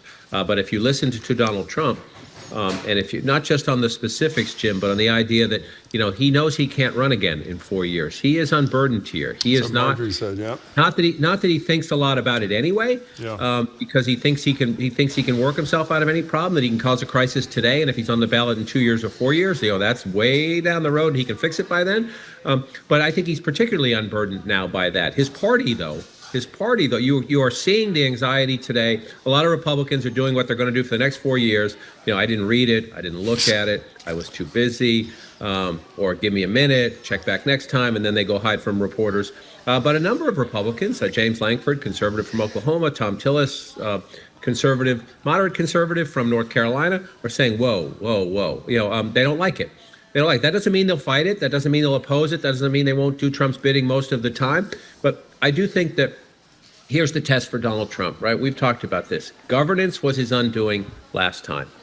He actually had pretty high approval ratings in February 2020, and then that COVID thing happened. And the American people saw a president who could not handle the levers of government at a time of crisis, and they went in a different direction. I think governing is the test again, and yes, his base supports this. But his base gets him to 35, 38, maybe 40%. He won almost 50% of the vote. He won 49% of the vote. That's a lot of Democrats who were disaffected with Joe Biden, inflation, whatever reason. That's a lot of Republicans who didn't vote for Donald Trump in 2020 because they thought they wanted to move on from the chaos, who then got disenchanted with Biden, who came home. What are they going to do, and what are Republicans in Congress going to do when Democrats put this in ads? This is the Republicans call themselves the Back the Blue Party. Forgive my language, but this is screw the blue. These guys beat up police officers. And they were convicted by juries. And so he did promise every day in the campaign he was going to pardon people. I do think let's take the politics out from it. I think the American people are going to have to decide, really? He does have this power. It is his power. But I do think there's an opening to say here, where's the judgment? Where's the draw the line? Even if you accept Donald Trump's argument, which the facts don't necessarily support, that a lot of those people got caught up in things they didn't know what they were doing. This is incredibly sweeping. It did not surprise me, but I think the challenge going forward on this and also on the scope of the immigration actions, right? If you're rounding up people for mass deportations and you're putting people on a bus and it looks orderly, maybe people will support that. If the pictures show women and children or families being separated, and then there's economic disruption. So I think we're going to have to take this day by day, action by action, and then watch to see how what I call that 10 to 15% of reluctant Trump voters, where do they stand? How does I'm rambling a bit here, and I'm sorry, but is his political standing, and he comes in strong, is it weakened when he does these things? That's what I'm going to be watching. But, I wonder if it even matters to him. Maybe it matters to him if his popularity goes down, but if it even matters to him if people support him, because he is immune in his official acts. He has virtually no boundaries on him. He doesn't have to run again for office. He may have the midterms, and the last 2 years may be difficult if people do turn against him. But it seems to me what he's doing is saying whatever is done for the benefit of Donald Trump is okay, whether it's beating up police officers or attacking them with tasers and American flags or whatever it is, or whatever may be happening with Tom Homan's and the mass deportations he talks about. I had the feeling, I don't know. Can I answer that before John does? What? He doesn't have to run again, but the sycophantic Republicans in Congress do. Do you think he cares? No. I didn't say he cares. He needs the votes. He's got a very narrow margin in the House. He's got a 3-vote margin in the Senate. If people back home don't like the policies they're on bended knee about, I think that's a problem for his legislative agenda. I think we've already seen what the Republicans are going to do when they had Pete Hegseth and Pam Bondi and RFK Jr. is about to take the stand. I mean, I don't know. I just feel like the gloves are off, and I'm going to do what I want because I'm the most powerful man on earth. How about it, John? I think I think you're both right in the sense that, and then there's the we don't know part, right? Does Donald Trump want 4 years of grievances? If you listen to the inaugural address and then especially the things he said later off the cuff, It's usually a page-turning moment, right? Now, it's unprecedented in our history. Grover Cleveland's not here to help us with context of a guy who was in office and loses and then comes back. So it is unprecedented in some ways, but it is supposed to be a page-turning moment, and yet he spent so much time beating up on Joe Biden and what happened in the last 4 years, as opposed, and then looking forward. So we're going to see how this plays out. But I think Marjorie is correct that Donald Trump comes in saying Donald Trump wants what Donald Trump wants, and Donald Trump's going to air his grievances, and Donald Trump's not on the ballot in 4 years, and so it's going to be all about Trump. But at some point, when he throws out all this rhetoric about the golden age and about how he's the greatest president ever, and he's always making his case for Mount Rushmore, Jim is correct, and that he's going to need to pass some things in a very, 53 votes is not a ton in the Senate. It's more than 50. It's more than 51, but it's still 53. And then you have a dozen or so, and that number could grow, right? That's why we watch his political standing. The number of vulnerable House Republicans could grow. And are they going to vote if they want to do this in one or two big bills? So yes, you'll have tax cuts they can support, and you'll have other things they can support, but are they going to vote for some of the more controversial stuff that Trump wants if his political standing comes down and they see a midterm election 2 years from now in which they are at risk? So right now, Trump has incredible loyalty in the Republican Party. I do think the risk is because those majorities are so narrow that if he gets too far out over his skis on some of these things and public support starts to waver a little bit because it looks chaotic or it looks cruel, then I think that's the thing to watch. He's in a huge position of strength right now. That gives him enormous opportunity. But we also know that sometimes his ego and his bluster can hurt him. It helps him a lot. Those things help him a lot. That frustrates his critics. But his bulldoze through things that no one thinks is possible often helps him. But sometimes it can bite you. So speaking of narrow majorities, he has a narrow majority you just mentioned in the Senate. Marjorie was just talking about Hegseth. Bondi, I think, much less controversial. Maybe Tulsi Gabbard, maybe RFK Jr., particularly after we learned last week that he petitioned the FDA to end the COVID vaccines 6 months in after 140,000 lives had already been saved. If you were a betting person, is he going to get everybody, John King, that he wanted? I think we need to still watch. And again, I do think that some of these first couple of day things, when you see Tom Tillis criticizing the pardons, right? That's a guy who, you got to keep an eye on, right? We always talk about the Susan Collins and the Lisa Murkowskis. Sure. So there's a new senator from Utah who replaced Mitt Romney, Senator Curtis. We don't know a lot about him. He's a conservative. He's more Trumpy than Mitt Romney, but he's also, we have to keep an eye on him, right? We have to keep an eye on these new faces, the Tom Tillises of the world there. So I think there's an open question still. If I had to bet today, I think Hegseth gets through. I'm a little less sure about Gabbard, but I also think I don't have to bet today. The vote is not today. And so I think you need to watch these things. You have, Marco Rubio is the only cabinet member sworn in. That is a much more traditional establishment pick. He's also a member of the Senate Club and a member of the Congressional Club. I do think there are questions about the others. If you asked me this last week, I would have said they're going to get through. Maybe the Gabbard one a little bit. RFK Jr. maybe a little bit. But the idea that Trump comes in strong, you try to do these things quickly, and you get it done. I do think if they're the pardon sent a little bit of a shock into the Republicans that it was as sweeping as it was. And so, does that begin to make somebody waver? You got to lose 4, so that's a lot, but keep an eye on it. But, I mean, I don't mean to be holier than thou, because, but I'm not trying to be the Attorney General of the country. It's incredible that a woman who is an election denier, who went on television all over the place talking about there was fraud everywhere. She never produced any evidence of fraud everywhere. And she laid off the investigation at Trump University, for which he paid a $25 million fine for running a fraudulent university. That's like she's fine for the chief law enforcement. But a lot of the people voting on her nomination are election deniers too. I know. I mean, the whole thing is just surreal. It just doesn't seem like anybody's willing to stick their neck out, at least so far. And the man who just appointed her boss, is now the president of the United States, and the American people just voted for him again, just shy of a majority. But he won the popular vote. He won all 7 swing states. He expanded his vote share right where you are in the city of Boston. Part of that's because Democratic turnout went down, but so I think it's, at some point I get it. You say, well, this person below him and that person below him and this person below him all did those things, and his argument back is the American people just sent me back to the White House, and they know me pretty well, and I agree. I share all those opinions and positions too, and I just won. That's what Michael Fanone said last night when they were talking about the Capitol police officer that got the traumatic brain injury. He said, this is who we are in America. So I guess that's who we are. So, John King, I don't mean to be critical, but you looked a lot happier when we talked to you last week and you were at the Erie pub as opposed to wherever you are today. And you spoke to a lot of people. You were working on a story when we spoke to you. Here's John from the Erie pub in Dorchester talking to the pub owner, John Stenson. Here's a little piece of that. Most Democrats are working class people. And if they feel like there's a man there that kind of represents them, they can vote for him, whether there's an R or a D next to his name. And I think they saw that with Reagan, and I think they saw it again with Trump. Now the test is keeping promises. Between what they're paying at the grocery store and how they feel about what he's done with the border in 6 months, I think that will give you your opinion. You know, John, I'm embarrassed, truly embarrassed, considering I work and live here. You're from here, of course.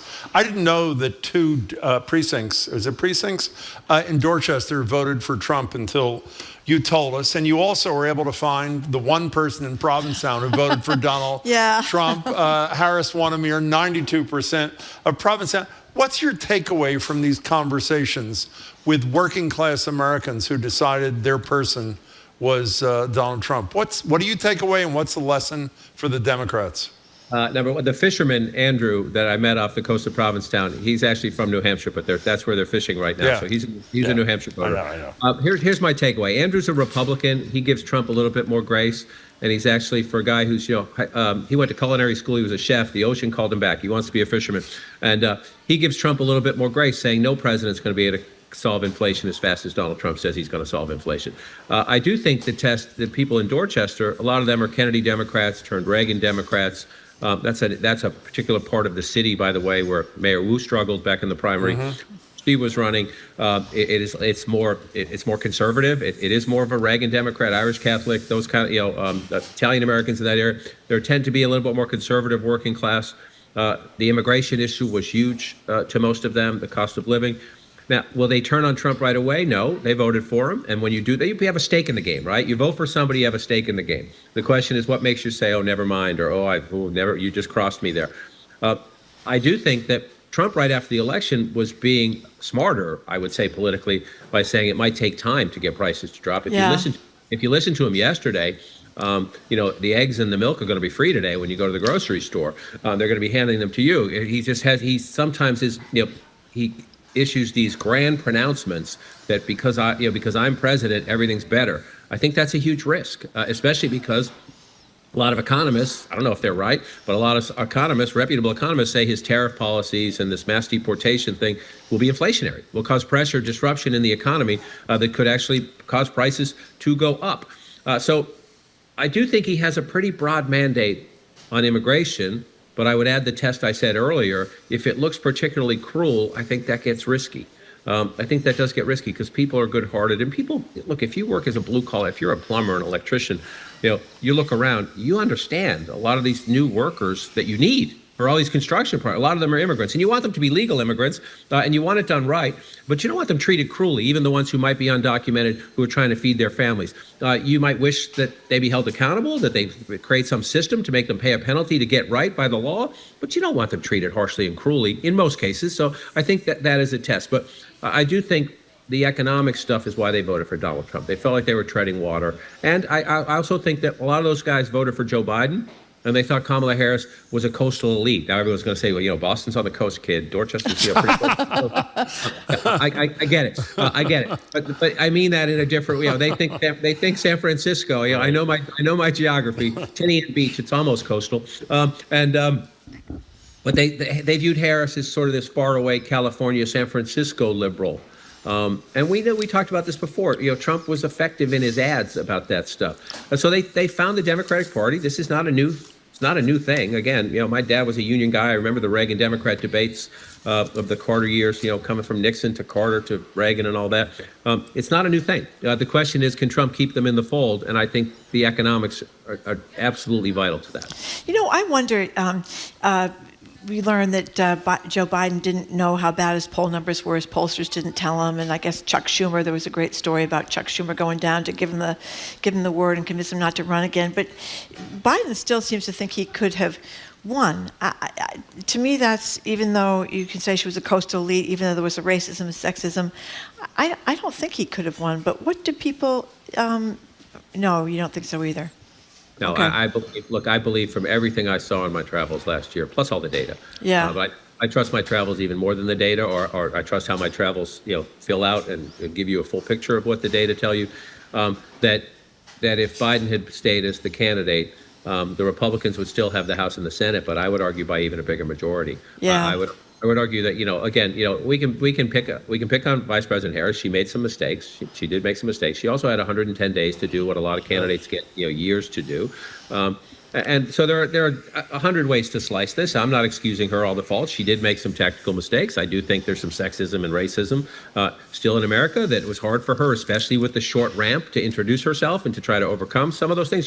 Think about Barack Obama, right? When Obama started running, everyone was like, well, wait a minute. Is America ready to do this? Yeah. But he had the long arc of a campaign, to be out there, for people to see him. He got better and better and better. I remember how much. But they also got to see his family and see his kids and say, well, he's just like my neighbor. He just happens to be a black guy. But God, that's a nice family. They just happen to be a black family. And so you overcome some of those things, with time and with introducing yourself to people. But no, I don't think Joe Biden would have won. And I think the Democrats would be in even weaker shape on Capitol Hill and perhaps even in some races across the country, governor's races and locals races that they were able to pull out, because the Harris switch did energize the Democratic base. It was not enough, but you did have a more energetic base. Now, I'm contradicting myself somewhat, because if you just study where you guys are in Boston, turnout went down.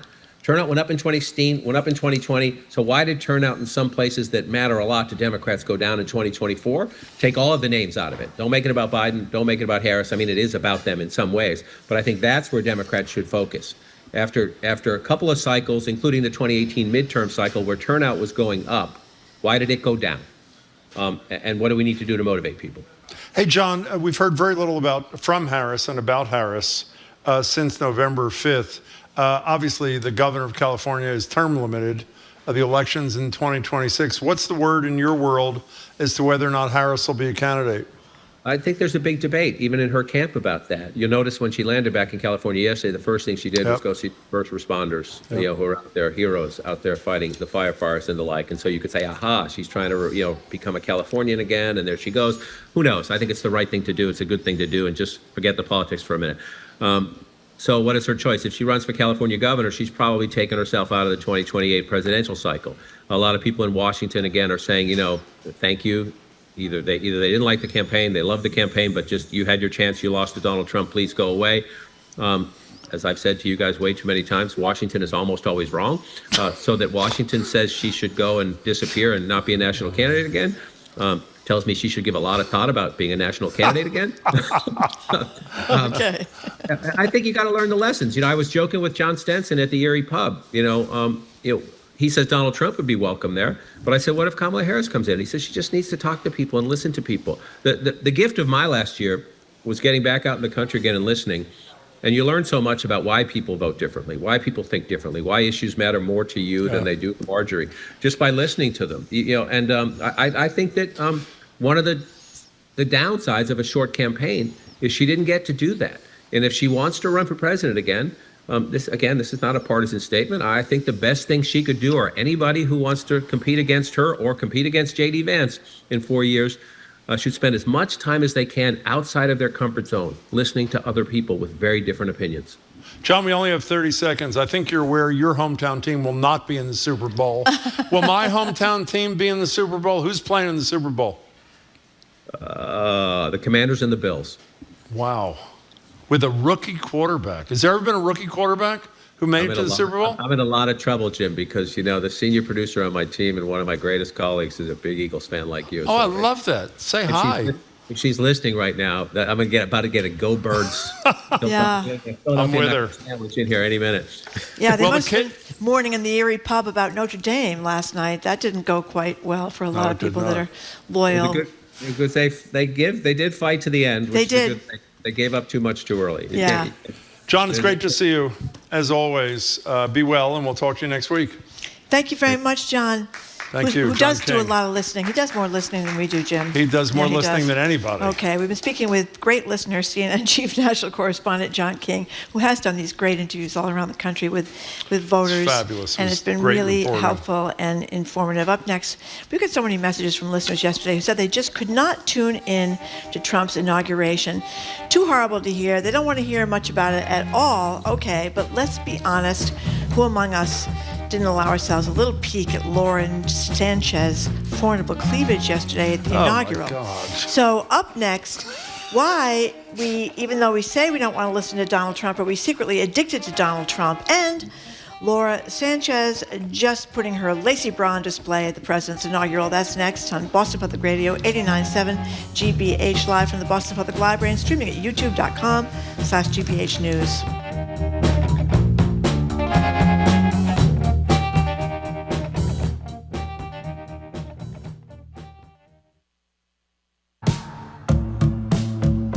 President Donald Trump has returned to power as the nation's 47th president. He promises a raft of policies targeting immigration, gender, energy, and more. I'm Elsa Chang. Join us as we unpack Trump's first full day in office on All Things Considered from NPR News. Today at 4, here on GBH News 89.7.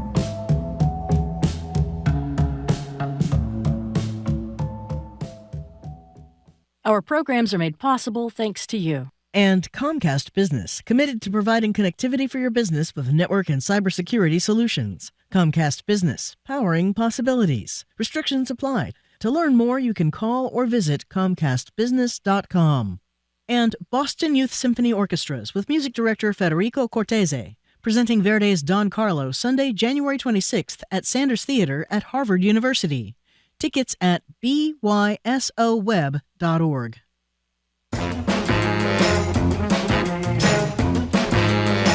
Welcome back to Boston Public Radio. Marjorie Egan, Jim Browdy. We're live at the library, streaming at youtube.com/GBH News. Back here tomorrow, back here Friday, Monday on Zoom, noon, 30 minutes of Ask the Mayor with Michelle Wu zooming in. We're going to close out the show with an appeal to those of you who messaged yesterday. There were a lot of you saying you just couldn't bring yourself to watch or listen to the inauguration. We didn't look at the ratings for the show yesterday. I'm assuming they were pretty abysmal. But Donald Trump is the 47th president. The executive orders are being signed at a rapid pace with a flourish of his Sharpie signature as he throws them into the crowd. Legislation is moving on Capitol Hill, where the GOP controls both chambers. So we want to know, where are you on this at 877-301-8970? Many of us told us that you were taking a break after November and coming back in January. Now it is late January. How long are you going to keep tuning Trump out? 4 years? Or was yesterday the sort of last day of your ability to just do a head in the sand kind of thing? 877-301-8970. And why are you doing it? Is it for self-care? What is it that is causing those of you? And we really did get a lot of messages yesterday saying they just couldn't listen to the show because they couldn't listen to the inauguration. What's your thinking? What's your strategy? And which side here are you on? And by the way, Marjorie is going to say some things in this half hour. Lauren Sanchez. I think her name is Loretta, isn't it? What is it? I think it's Lauren, isn't it? Lauren is her name? Whatever her name is. Sanchez. She's Jeff Bezos' girl, fiance. Oh, it is? They're going to have the $600 million wedding. They are? Supposedly. Okay, Marjorie apparently knows about that. Marjorie will be spending most of the next 20 minutes talking about her bra. I will be spending most of the next 20 minutes talking about whether or not you're going to tune out for another month, another 4 years, or if you are regretfully back. Look at you smiling. Go ahead, get it out of your system. I was going to talk about the very funny picture. I wonder what Mark Zuckerberg had to say to his wife last night, because the picture, we thought it might be AI, not real, but apparently it was real. Zuckerberg looking down her shirt there at the inauguration. Sitting next to her, Sitting next to her, yeah. He just couldn't resist. But, I mean, she did have the very low cut.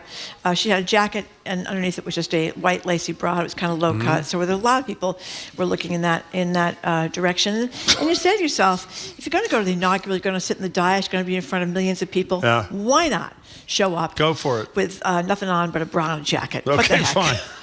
Okay, 877-301-8970. So before we get to the callers and hear from them, do you know people who my goodness. who said, I just can't do this? Yes. After November Yes. 5th, they're paying almost no attention to politics, not watching cable news at night, and they're going to do it as long as they can. Who just have had it and they don't want to deal with this, and they don't want a repeat of what it was 4 years ago when, the old line was that it used to, in the olden days, pre-Trump, you could go for days, if not weeks. You wouldn't even think about the president. You kind of figured he more or less had things under control. Maybe you voted for the other person, but you weren't a nervous wreck. Now, it's the last 4 years, people are every morning a nervous wreck. What did he do? What did he do? What did he do? And, Saturday Night Live had a funny thing last weekend about how the news media should react. And they were saying we can't stop the presses for everything he does. And then they had these flashes that come up, say, breaking news, Trump trades Connecticut for Greenland. Or, they go, we're not going to get all upset with it. Breaking news, Trump invades Rhode Island. All these crazy headlines. And that's the thing. He is an addictive hit, I think, for lots of people. He's a TV guy, and I think we've learned that TV guys get a lot of attention. And we joked about this last time around. There's something mesmerizing about watching the guy. Most presidents talk, you're kind of bored after 2 minutes in. Not with Donald Trump. So I think it's hard. It's a yin and yang. On the one hand, you don't want to be dragged down into the muck. On the other hand, there's something about him that is mesmerizing. So there's a paradox there, Jim. Well, also, like yesterday, with these tons of executive orders, if they are serious and to be enforced, and we don't know yet, there are real serious consequences for lots of real vulnerable people in this society. So I think you have an obligation. Having said that, I thought about this a lot last night after you told me about those messages. If I didn't do this for a living, what would I do? And I have to say, I wouldn't turn it all out. I'd watch less and read less than I currently, because it really is hard. I've mentioned a couple times in 2 days now this incredible op-ed in the New York Times by that doctor talking about an undocumented woman who wanted a letter from her doctor that she could hand to ICE when they come to get her so that they'd handcuff her in front of her body rather than behind her back because it would hurt her shoulder.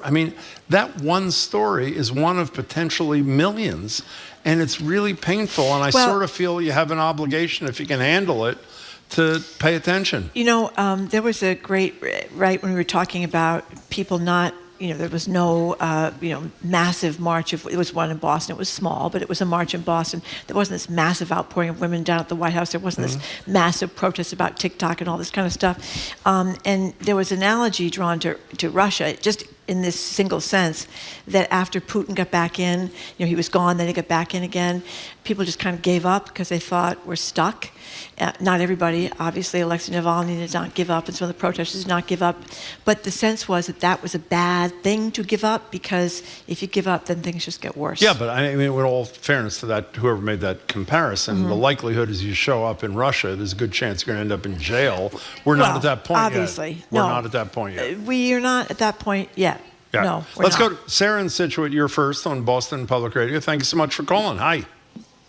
Oh my gosh, it's so exciting. I absolutely love your show. I'm a first-time caller. It is the best show ever. Oh, you are thank so you. nice. Thank you. Who have oh, no, my God, it's the best. Thanks.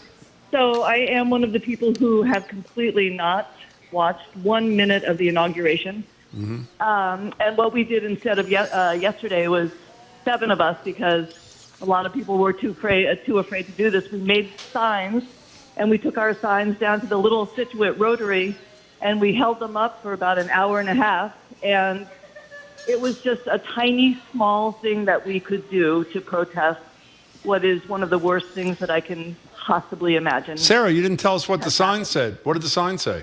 Well, so we all had different signs. Mine, on one side of my sign, said Fascism arrived by motorcade, was one of my signs. And then on the other side, it was 34 felon. And then my husband had a sign that said, we can do better, and I can't remember his other one. And then 2 of us held up the American flag upside down. And let me tell you, we had about 70% of people honking, waving, saying nice things, and then we just had one car who very slowly drove by and opened his window and said, American terrorists, and drove away. So, well, I really hope you and your husband have a radio when you're jailed. Now, Sarah, here's a serious question. You were incredibly kind at the beginning of this phone call, saying how much you liked the show. I don't know what percentage, but a percentage of our show for the next few years is going to be talking about the doings and behaviors of the President of the United States. How are you going to handle that? Yep. Well, because you guys can make it amusing and you have on great speakers, I'm not going to turn it off. You're fabulous. It's probably the only show I'm not going to turn off because you guys make me laugh. Hey, Sarah, will you call us And again? If there's anything we need to do these days is to laugh. So. Sarah, you're fabulous. Call us again. We really appreciate your call. I will. And, All right, awesome. Thanks for Thanks for saying those taking nice things. We appreciate it. 877-301-8970 is the number. Here's Emil from Marlborough, temporarily in Minneapolis. I am recovering from sprained middle fingers incurred while watching the Trump inaugural performance. And another texter says the Lauren Sanchez bra incident must be why Zuckerberg posted a photo with his wife on Facebook. Did he really? I don't know. That's what the texter said. And a lot of people are asking about Melania's hat. And if she had the wide brim hat so that when President Trump tried to kiss her, he couldn't get in under that brim. By the way, that is true. When we were describing what was going on, literally, he reached over to kiss her, and he could not get his lips to her cheek because the brim of the hat was in the way. And here's one more. I am taking tomorrow off to just snuggle with my dogs and read. Then I'll be back on blue sky, paying attention. Knowledge is power. It may be sickening, but I must force myself to know what the evil man is up to. How hard is this for you? I mean, you, again, have to do it for a living. How hard is it for you to watch the nighttime news? Well, And by the way, it didn't just start yesterday. It's since November 5th, obviously. I got to admit that last night, I think I said this already, when I heard that he had pardoned everybody, the people that had beaten up police officers who were just doing their jobs and hit them with flags and tasers and bear spray, I couldn't believe it. I thought, what have we come to? So it was very upsetting. I think a lot of people are very upset. They're just surprised. I mean, the people voted for a corrupt guy, a bad person, a really bad person. We talk about public morality versus private morality. He's got neither, and it doesn't seem to bother. And really, it's just the price of eggs. Well, what's even more troubling than him, if it can be, is the line that you quoted, which I missed, from the Capitol Police officer last night.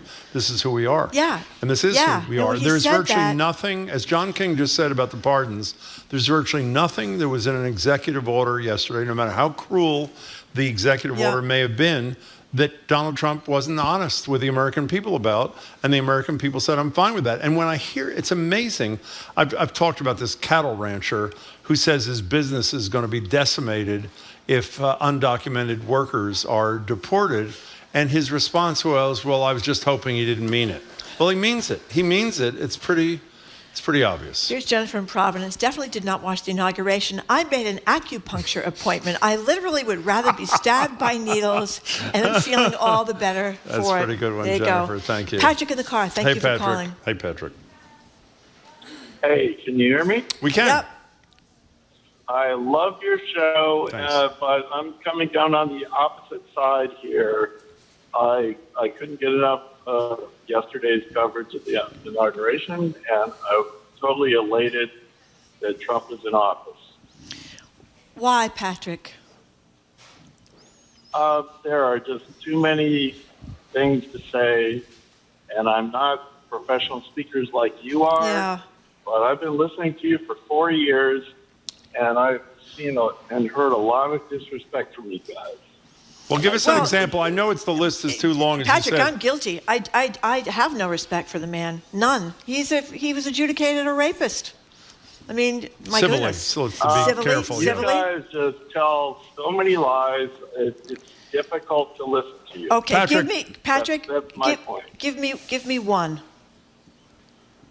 I'm not going to give you anything. Okay. I'm just telling you. Okay. You asked the question. I'm giving you the answer. I was elated to watch the coverage. Okay. Okay, we appreciate that. Patrick, with all due respect, and we appreciate your call, I would suggest the reason you won't give us one is because you don't have one. And if you have one, we never do this. There's 13 minutes left in the show. You may call back in the next 13 minutes and feel free to list all the lies we have told about your candidate. Patrick, thank you for the call. 877-301-8970 is the number. It's another one, same deal. Anonymous, I really enjoy your show much more now that Donnie is president. Feels good to hear you struggle. I mean, I think that's a fair description. There's a struggle here. I guess. I mean, to that person, what does he think about Michael Fanone? We're lying about him, obviously, too. Thought he was going to die, brain injury, all these things. The guy got 12 years in prison and nothing. Do you think that's okay? That's what I don't understand.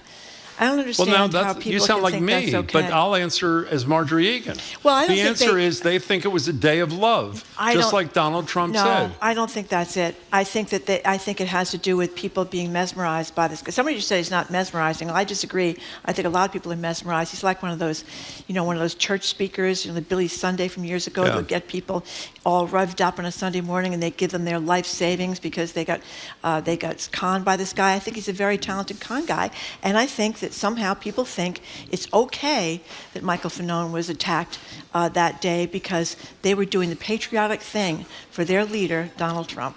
I'm not laughing at Mitch in New Bedford says, I will not be listening to you guys anymore because federal agents will be pulling you off the air any day now. Well, maybe so. Maybe so. 877-301-8970. I'm sorry. Maria from Westwood. Hi, Maria. Hey, Maria. How are you? How are you both? Great. Just quickly, I'm a long-time listener, first-time caller. Thanks. And I think Patrick has to do some reading. I did not watch the inauguration. Neither did my husband or my children. Mm-hmm. I am astonished and saddened that the leaders of our country have stooped so low. They don't have morality. They don't have dignity. They're not honest. And I'm getting my dual citizenship. So to where? To where, Maria? Italy. Oh, neat. Good for you. Yeah.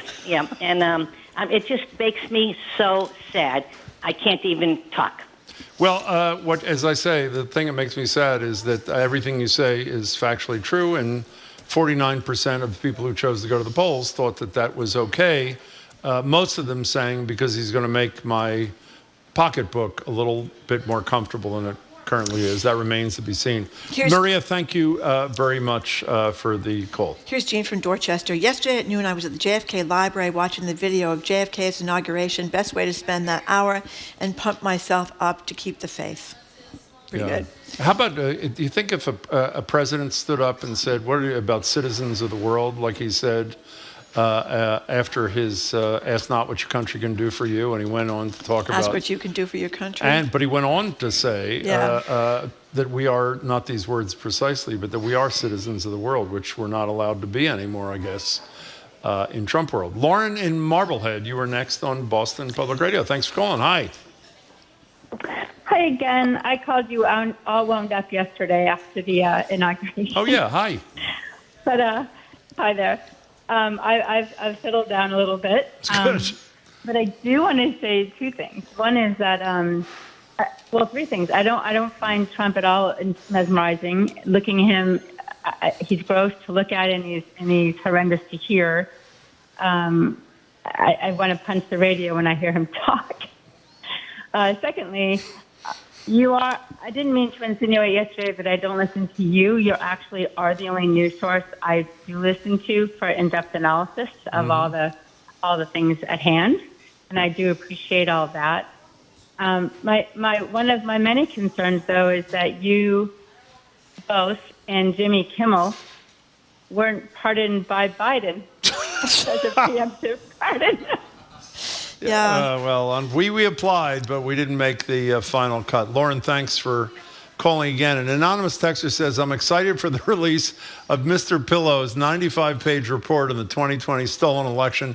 When's the report coming out? By the way, he's a pretty distinguished-looking guy. I don't think I saw Mr. Pillow at the inauguration yesterday. Well, his company's having trouble. I think that maybe that was the problem. Well, that's a very good point, actually. Didn't have enough money anymore. Mimi in the car says, Melania wanted a dog's cone of shame collar to keep Trump away, but Gucci couldn't get it done in time. 877-301-8970. We're talking about people who just, for the time being, can't take the news. And this is off yesterday. A ton of you texting and said, I just can't listen to this, at least yesterday. The inauguration. Tom in Marblehead, you're next. Hi. Hey, how are you? We're good, sort of. First-time caller, long-time listener. Wow. You guys are great. Thank you. What's up? Well, I couldn't watch the inauguration just because his voice makes my blood curdle. And the things he says are even worse. Unfortunately, I have a house partner who is a Fox News listener and supports the president. So good luck to me for that. But anyway, the way I'm coping is that I decided to keep track day by day of every freaking ridiculous thing this guy does, and if I make it through a year, or if our country makes it through a year, I'll at least have a record. I started about 20 days ago with all the his clown car of nominees, and today getting out of the World Health Organization. Thanks, Trump. That's what we need to do. And for our young people, thanks for taking us out of the Paris Treaty. Anyway, I gotta calm Tom, down. keep making that list. You don't have to calm down. Call us again and let us know how the list goes going. We appreciate it. Yeah, the climate change is one of the most disturbing parts to me because we're at the tipping point, right? Well, we also forgot. We mentioned the Paris Climate Accords. We failed to mention what Tom just mentioned. He's pulling out of the World Health Organization, too. Yeah, I guess he's mad with them about COVID. Is that the reason? Andy Plymouth says he's going to stop watching the news and start smoking pot. So you can do both, actually. Beth Teitel talked about that. I didn't see her piece. What did she say? How to develop healthy viewing habits for the Trump show. Oh, no, it wasn't Beth Teitel. It was Carolyn Franke, Framke, a Globe correspondent, talking about whether you should watch or not watch. I think it's online today. Can I give you a compliment, because I don't give you enough? The fact that we have gone, I believe it's 19 minutes into this discussion, and you've not mentioned the bra in 18 minutes.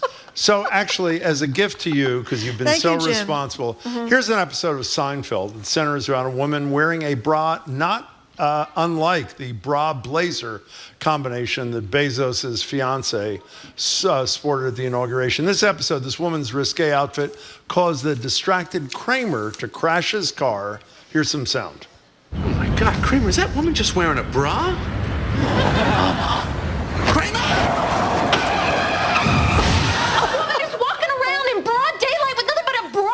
She's a menace to society. By the way, you couldn't hear Kramer. Kramer says, "Whoa, mama." He says in the middle of the. Well, I think there was a lot of of gaping going on the dais yesterday because of Ms. Sanchez and her outfit. While you're obsessed with the Sanchez thing, I want to repeat what we said yesterday, which is incredible to me. The tech executives were able to bring a +1, and the members of the cabinet were not. All the cabinet members were there, and nominees were there by themselves. Rubio is now installed. He won a 99-0 vote. But the tech executives were all able to bring their spouse or partner or whatever. What's Trump saying with that? He owns, I own you, is what he's saying to the tech executives, right? I own you, and I'm in charge, and you better kowtow to me. And they all are kowtowing to them. We didn't get a chance much to talk about the banks that have pulled out of their climate stuff because they're worried about these big, huge banks. Same anticipatory obedience, the same thing. Worried about Trump. Okay, let's go to Ellie in East Boston. You have Hi, 1 minute, Ellie. Hi. Hi. Hi. I'm horrified. I did watch the inauguration because I'm a student of history. Yeah. And I want to see everything that's going on. I am horrified every time Trump talks because he's so dishonest. And I flip back and forth between Doris Kearns Goodwin and comparing it to when there were two different news sources before the Civil War in our country. And I'm just on the edge of my seat. And then I'm comparing it to pre-World War II. I'm watching Cabaret and the brown shirts. And I'm seeing a lot of bad things, and I'm sure there'll be a name for this someday when, like when the captors fall in love with their... Stockholm Syndrome. Stockholm Syndrome, yeah. It's going to something like that. I mean, these billionaires, what's 1 billion more or less? They're controlled by their money. Ellie, that is being in control. That's Marjorie's position. I'm sorry to cut you off, but we're out of time. Money's the root of all evil. I think we've heard that before, haven't we? What was our once or twice? Dirksen's line? $1 billion. He said $1 million. Billion here, billion here. Soon we'll be talking about real money. Lulu from Rhode Island says she cleaned the bathroom yesterday rather than watch the inaugural. There you Okay, go. Jared Bowen is now Jared joining Bowen. us. Hi, Jared. Are you playing the piano? Where are you? What is that thing? I'm in the studio. Oh, you are? Oh. What is what thing? The microphone? To the left, that black thing. What is that thing? That's that's the screen. That's a screen. It's Oh, not sorry. a piano. A piano has white keys Oh, on you're it. right. I That's forgot how you about tell that. the difference. Okay. So do you know people who have decided to just tune out the whole thing because they can't handle 4 years of Trump or at least a couple of days of Trump? I know a lot of people who have done that. What do you think of that? Well, I think it's important to be aware. Regardless of how you feel, we should be aware of everything that's happening, always. That's fundamentally what we do as journalists. I think it's helpful in life, too. I'm with you. Yeah. I understand the pain that other people are experiencing, but I am totally with you. You have a responsibility, and as painful as it is, you got to fulfill it. I understand they can be measured, but yeah, it's always good You to know be what aware. Paul and Braintree just said, and I What? couldn't agree with him more. The real disgrace is that New York City Cardinal Timothy Dolan gave the invocation yesterday, and he's taken so much grief from the National Catholic Reporter, which is a great newspaper, and from a lot of individual Catholics who think of his support, fawning support of Trump, pretty gross. So, by the way, before you, instead of telling us what's on the show, could you play a couple of tunes on the piano for a... Oh, it's not a piano. Again, it's not a kind of piano, yeah. Okay, so what's coming up on the Culture Show at 2 o'clock on the dot there? So we are going to start with music, actually. Oh, good. Gerard Alessandrini is the founder of and creator of Forbidden Broadway. He has a new show, which is Merrily We Stole a Song, not Merrily We Roll Along. And it's coming to the Emerson Colonial Theater, so he'll talk us through that. And then we have, this is a huge, Pyle Kapadia on her film All We Imagine Is Light, which made tons of top 10 lists. Oh, yeah. And then Karen Valby on her book, The Swans of Harlem, looking at the black ballerinas who never got their due and looking at the history of ballet and dance. Sounds fabulous. I was hoping you could do a culture show on wearing jackets with just a bra underneath it. You think you could look at it? Is that the new trend Why now? does he need to do it? We're doing it. We'll definitely dive deep and explore that. Okay. Hey, thank you, Jared. We'll be listening Thank 2 you. o'clock sharp, 2.5 minutes. Okay, thank you very much, Jared Bowen, on, as Jim just said, right after us on 89.7 GBH. Thank you for listening to another edition of Boston Public Radio. Thanks to people that came down to the Boston Public Thank you all. Library. We appreciate You it. can keep up with us 24/7 wave our podcast, or check out our TikTok page at Boston Public Radio. Still up and running. Tune in tomorrow. We're back here with Harvard National Security expert Juliet Kayyem, Jared Bowen, you just heard from him, editor and CEO of the Plymouth Independent, Mark Porthier, and former Globe reporter and Big Deal editor, Pulitzer Prize winner Walter Robinson, about stuff that's going on down there. It in is Plymouth with the press. unbelievable. It is You do not want to miss this. Shocking. And it could be an omen of things to come could be an on omen of a things to higher come. level. Go ahead. And our animal expert, who's so wonderful to listen to, Simon Simon Montgomery. Montgomery. We want to thank our crew, Zoe Matthews, Aidan Conley, Nicole Garcia, Hannah Loss, our engineer, John the Claw Parker, our executive producer, Jay Bologna, our BPL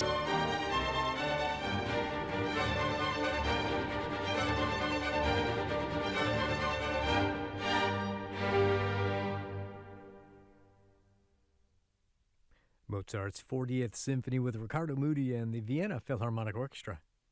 Support for WCRB comes from you and Comcast, offering Xfinity Mobile, featuring data options that include streaming, browsing, and texting. More information is available at xfinity.com/mobile. Classical Radio Boston is WCRB FM 99.5 HD1 Lowell, Boston. WGBH